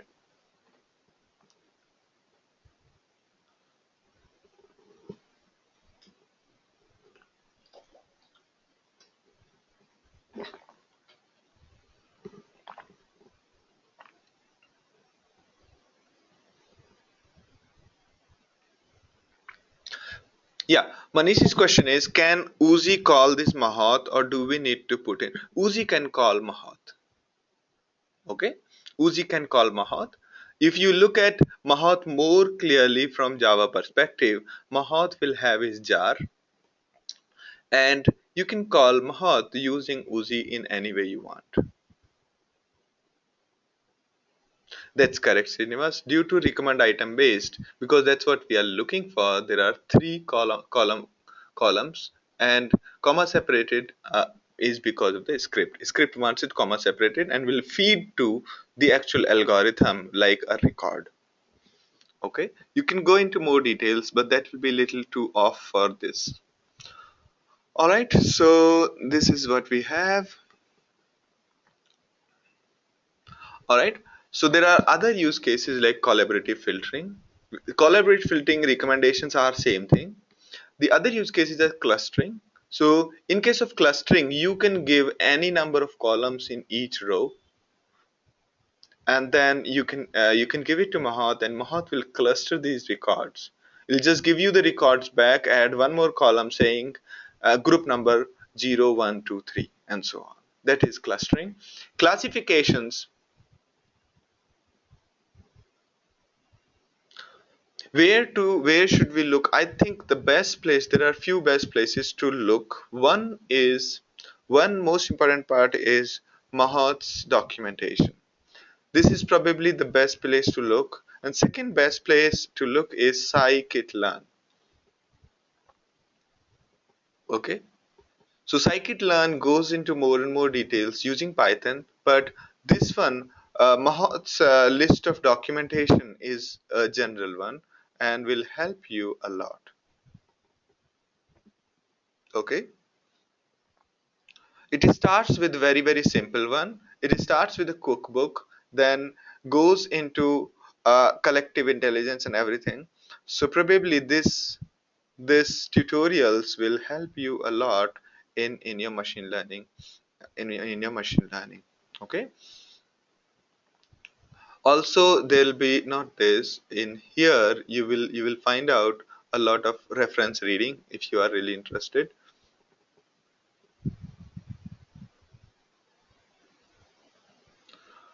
Okay, so please go through these and that will be really helpful.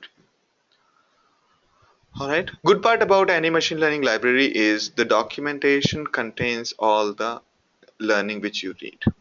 Okay, great. We are doing very good on time. So,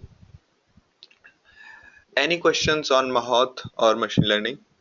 So the idea of showing you a Mahat's use case was to alleviate the fear, and so that to give you a starting point.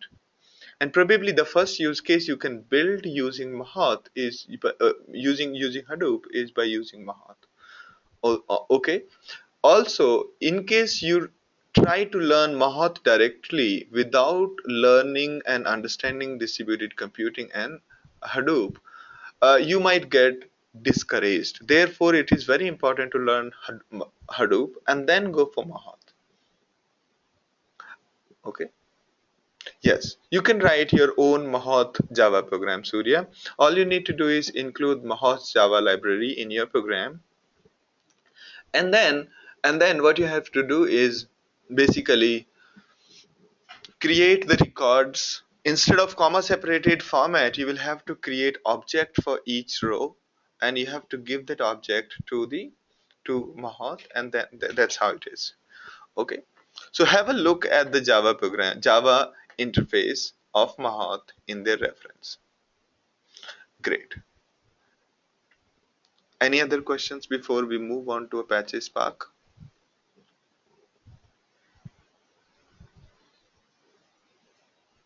Yes, it basically, right now we used Mahat's script.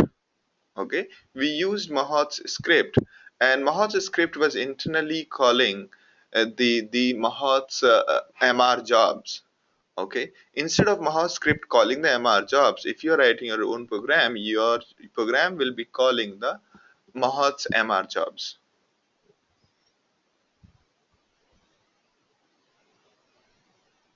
Sounds good?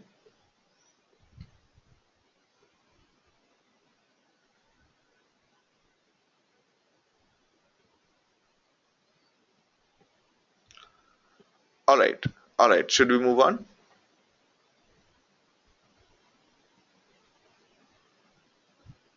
Should we proceed? Feel free to ask any questions if you have.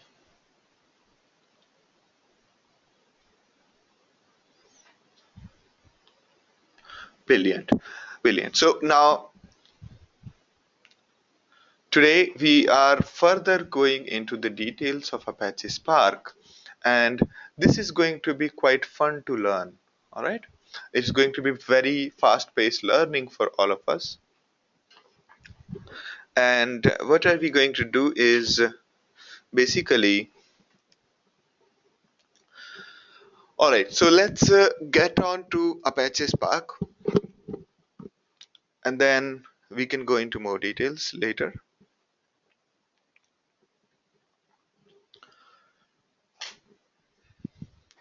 All right. So before going further, I want to ask all of you that do you see any do you when you run any MapReduce job so far? If you have, then what are the things you notice? What are the things you want to be better?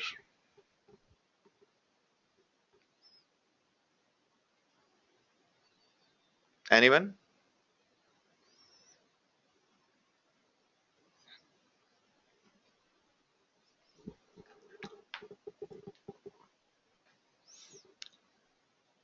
Manish says that it takes a lot of time. Okay. Lot of time in building the code or running the code. I mean, it takes a lot of time for you or for Mahat. Okay. Running. Okay. And any other problem did you notice?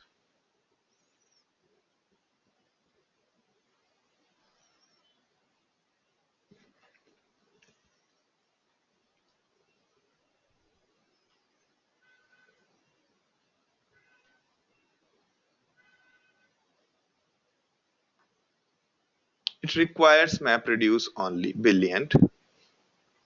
Building the code is cumbersome. Okay. Writing more code in Java. Okay. Good. Good.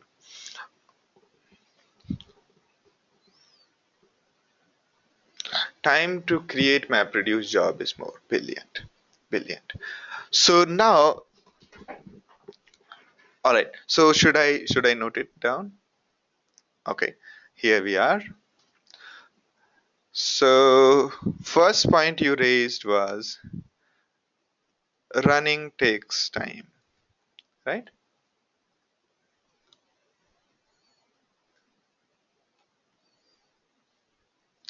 Okay, so okay, one is running takes time. Second, writing MapReduce is cumbersome slash tricky. Third, yeah, in the same way, I'm putting that into learning curve is higher because of tricky part of it. All right, what was the other one? Write more code in Java. Okay, okay. Running takes time. And the other problem you must have noticed that in case you have multiple MapReduce jobs, in case you have multiple MapReduce jobs, what happens is first MR phase will put the data. I mean, I'll put it serialize. Let me do little character graphics. Serialize the data. Serialize as in make it comma separated, colon separated, or whatever into HDFS. And then next MapReduce job will pick up and deserialize, okay, and then goes to the MapReduce job 2 and then again to HDFS. Now, if you look at this process, whenever we are launching a MapReduce phases, we are doing multiple serialize, deserialize. It's it puts off lots of developers. They are not live. Okay, they submit a job, wait for some time, when it finishes, then run again, and then wait. So it there's a lot of work required in serializing, deserializing. Okay, and that's what is not yeah. So because the only way we can do is MapReduce basically. First, whenever we are, our reducer code will have to be saved onto the disk, right? Okay, those key values have to be saved into disk, and similarly, while loading, it will have to do deserialize, right? Now, these are few things. It's not immediate. It doesn't give a immediate feedback. Okay, the moment you have two map reduce, it becomes complicated to run. You have to run two separate scripts, wait for one to another, or you have to do another completely out of the way thing like writing an Uzi job. Okay, that would require you write an XML, you write this, so it takes a lot of time to develop. Okay, okay, hence lot of time to develop and hence debug and maintain. So these are few problems with MapReduce code. Okay, is it clear to you?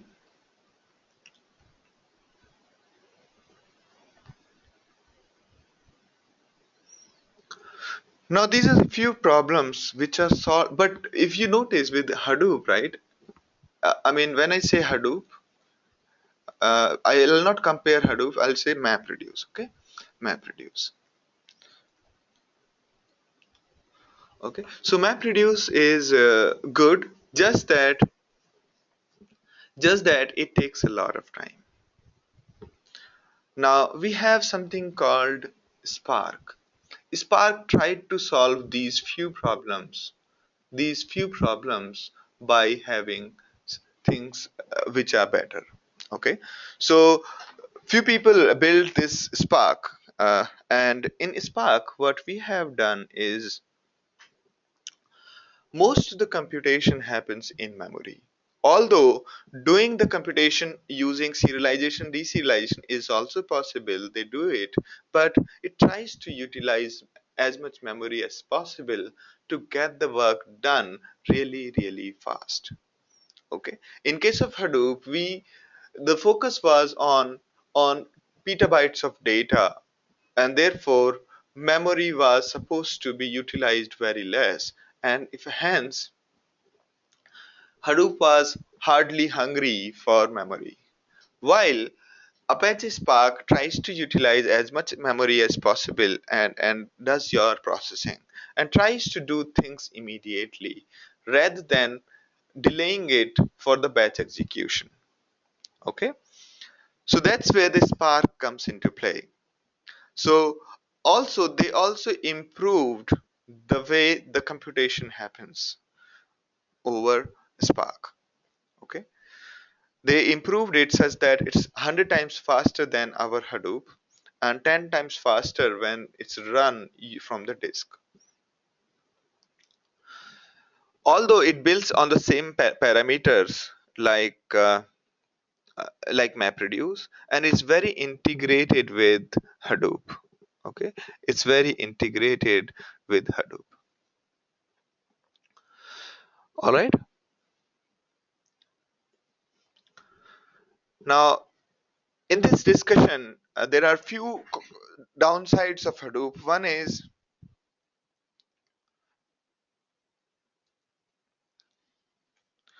sorry, there are few downsides of Spark. One is memory hungry.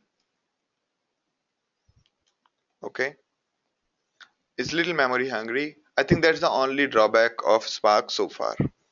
Okay, big drawbacks. Okay, now let me just save it somewhere.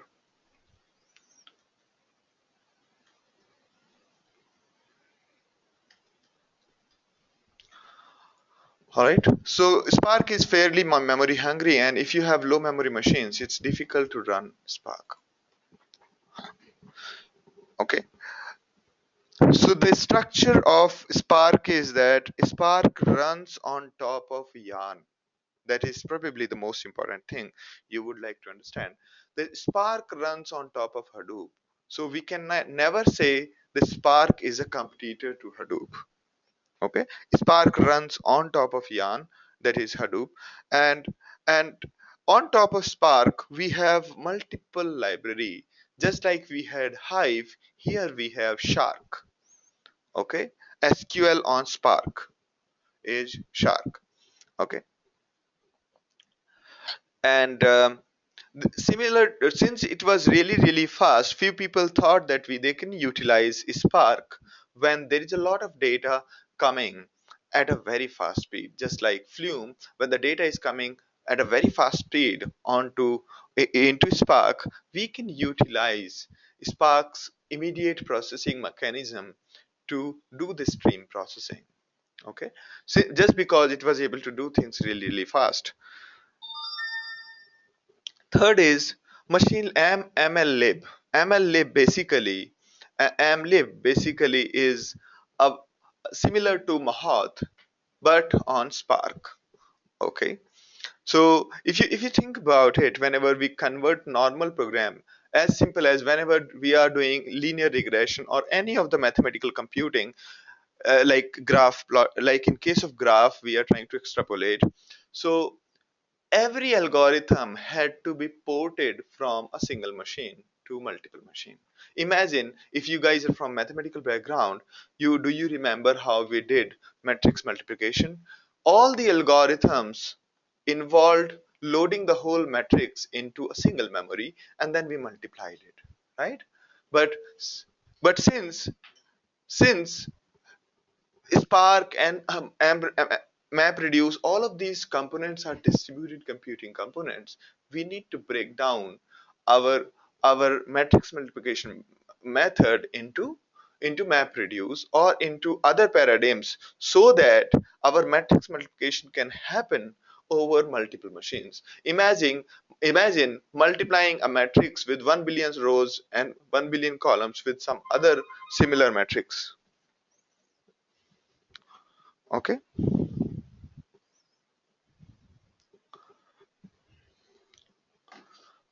All right.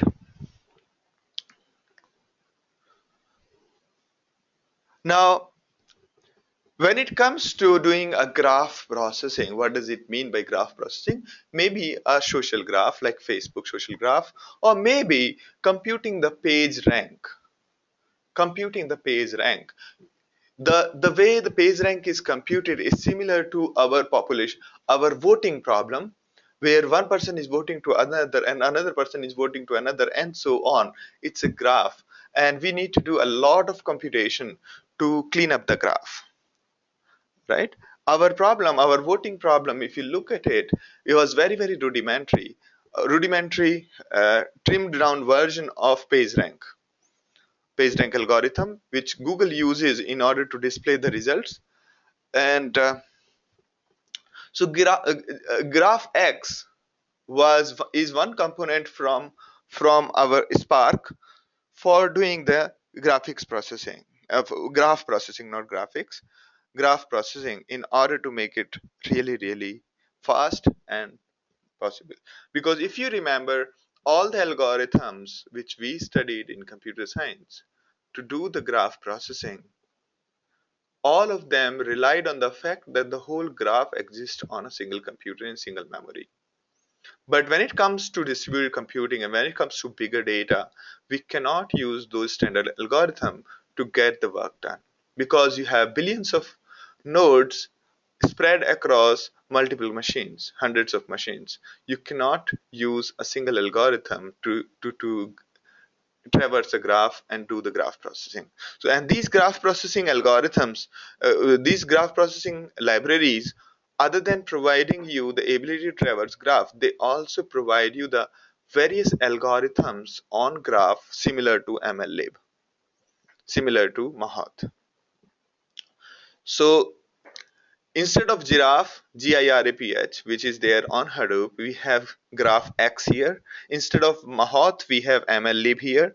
Instead of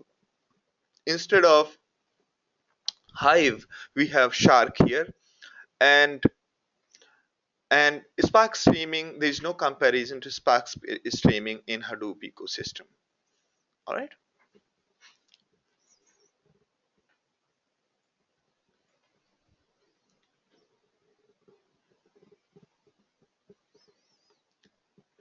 While processing the petabyte data for aggregation purpose, is it difficult to handle in memory? Of course, it is difficult to handle in memory. So it is very difficult to handle a petabyte data. Reason being, the maximum amount of memory I have so far heard is 200 GB RAM. Okay, now imagine for 1 TB of data you need 5 computers, right? And if you have 1 petabyte data, if you have 5,000 computers, all right, therefore it's very difficult to have petabyte of data in a memory. Okay, so Spark, when it comes to petabyte of data, they try to use disk. Okay, they try to use disk. When the data doesn't fit into memory, it tries to use disk, and that using disk is something which is very time consuming, right?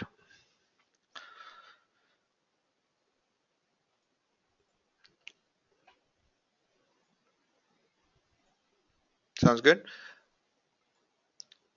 All right, so if you are installing your own installation, or if you're using cloud labs, then you don't have to worry about installation. I have already done these steps. If you're installing on your own machine, then you can download a particular version.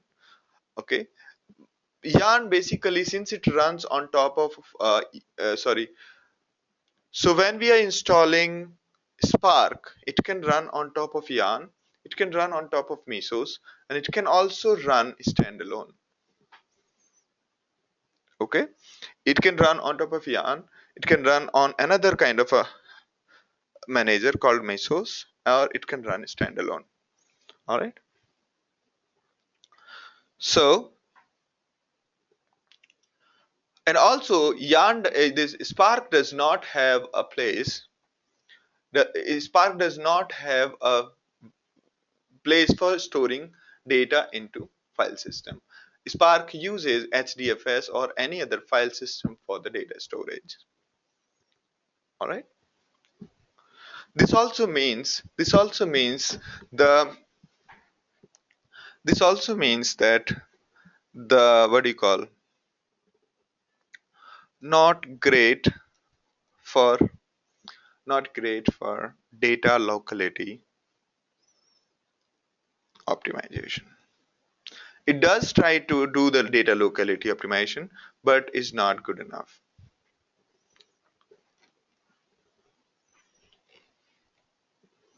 All right. Now moving on. So here, these are the few steps. You download a specific version for your Hadoop, and whether you're downloading for Hadoop or Mesos, that's up to you. And once you have downloaded, unzip it and then run it. It's as simple as that. Okay, unzip it and start it. So in our case, we will use Python version of Spark. Okay, that is this one. I've already installed it in user lib spark bin PySpark. Okay, under the same folder, in this bin, you will see the normal Spark, which is Scala based, but we will be using this Python version. So this is the command program. Unlike our traditional programming, where we have this editor where we write all the code and then execute in one shot, here we can evaluate each expression very quickly. As simple as saying 2 plus 3. Okay. So it's a nice command prompt where we can write really complicated code. So we can also say 2 equals to 3, or or or 5 equals to 6. Okay. So now you can see that x is false, right?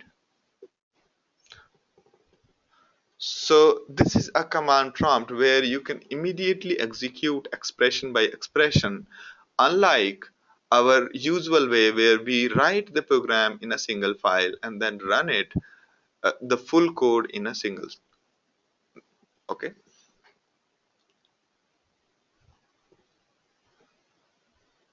All right.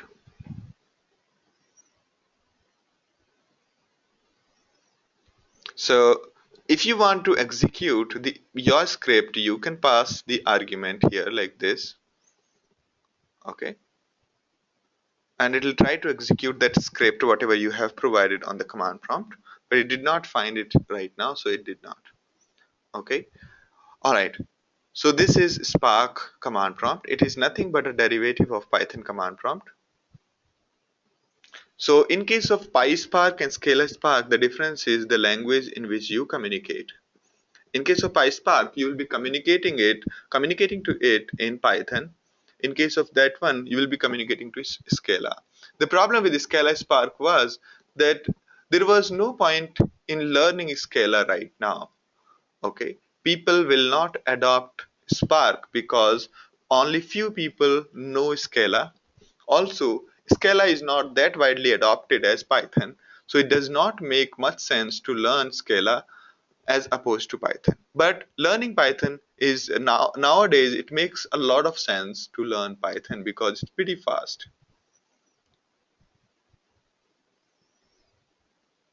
Okay, I will explain that, Manish. No worries. You can use Java. It also provides you a Java Spark as of today. Okay, but the reason I have chosen PySpark over Java is ease of explanation, and you will understand each and everything as I go ahead because I'll be doing statement by statement thing rather than writing full program and then executing. That will not give you a kick. If I do it statement by statement, that will make you more uh, more that will make you like it more. You will learn it quite quickly. You don't have to wait and you can execute. So has anybody used Python before? Any of you?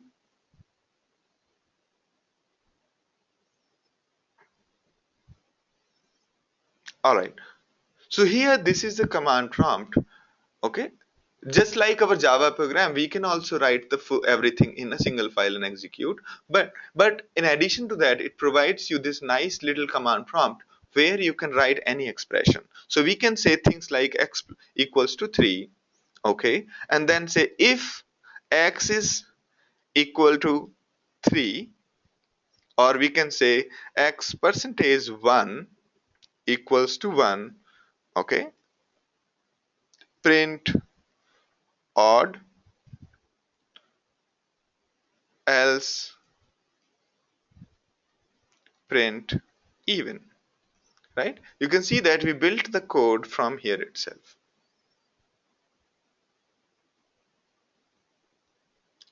Wow. So x percentage 1, yeah, that's correct. X percentage 1 will be 0.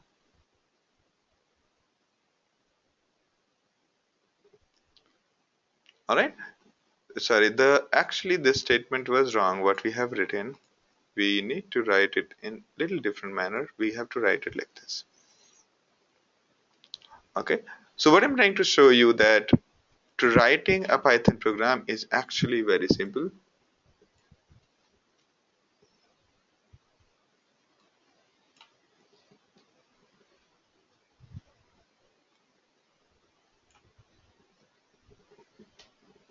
Now you can see that. Similarly, writing a Python function is quite easy. You can say is odd. So I'm defining a function called isodd. Okay. Here, instead of marking the blocks with the curly brackets, all you need to do is leave the indentation. Okay. So you can say if is odd, we can say return x divide by 2 and compare the remainder with 1. If it is equal to 1, that means it's an odd number. If you divide 3 by 2, that means it's an odd number. So you can see that is odd 3 is true, while is odd 0 is false, is odd 4 is this, and so you can see that I just defined a function called is odd.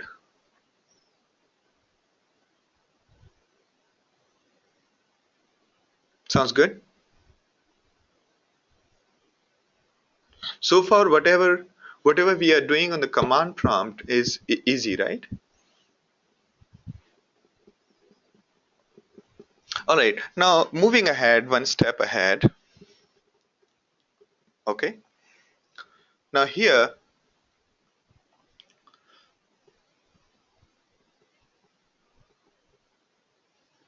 so this was our Python introduction on this. So we were able to write expressions, we were able to create functions, and we were able to call functions.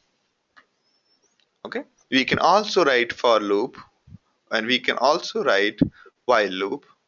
While x, what was our x so far? X was 3. While x greater than -1,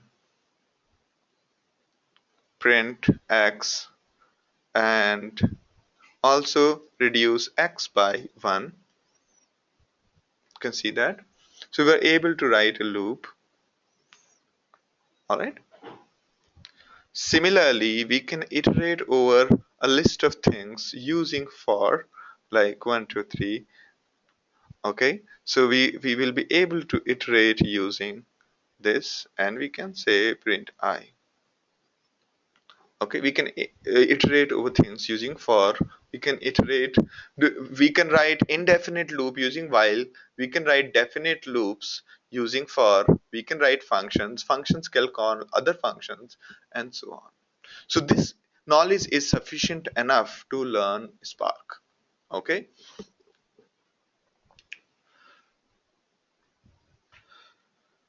All right, so that was a rudimentary, examples on Python. Now, we will discuss more details about yarn tomorrow. All right. I hope you definitely like this. And then, okay, it will take around 1 hour, 1 hour and 10 minutes to cover Spark tomorrow.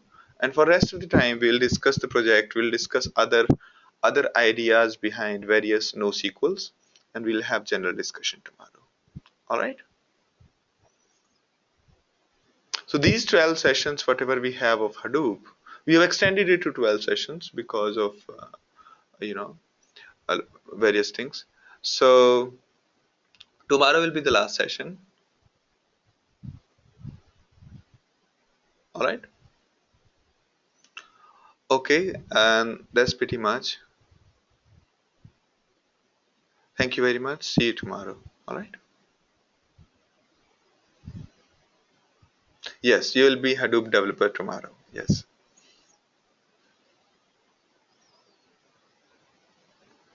All right. Thank you very much. Bye.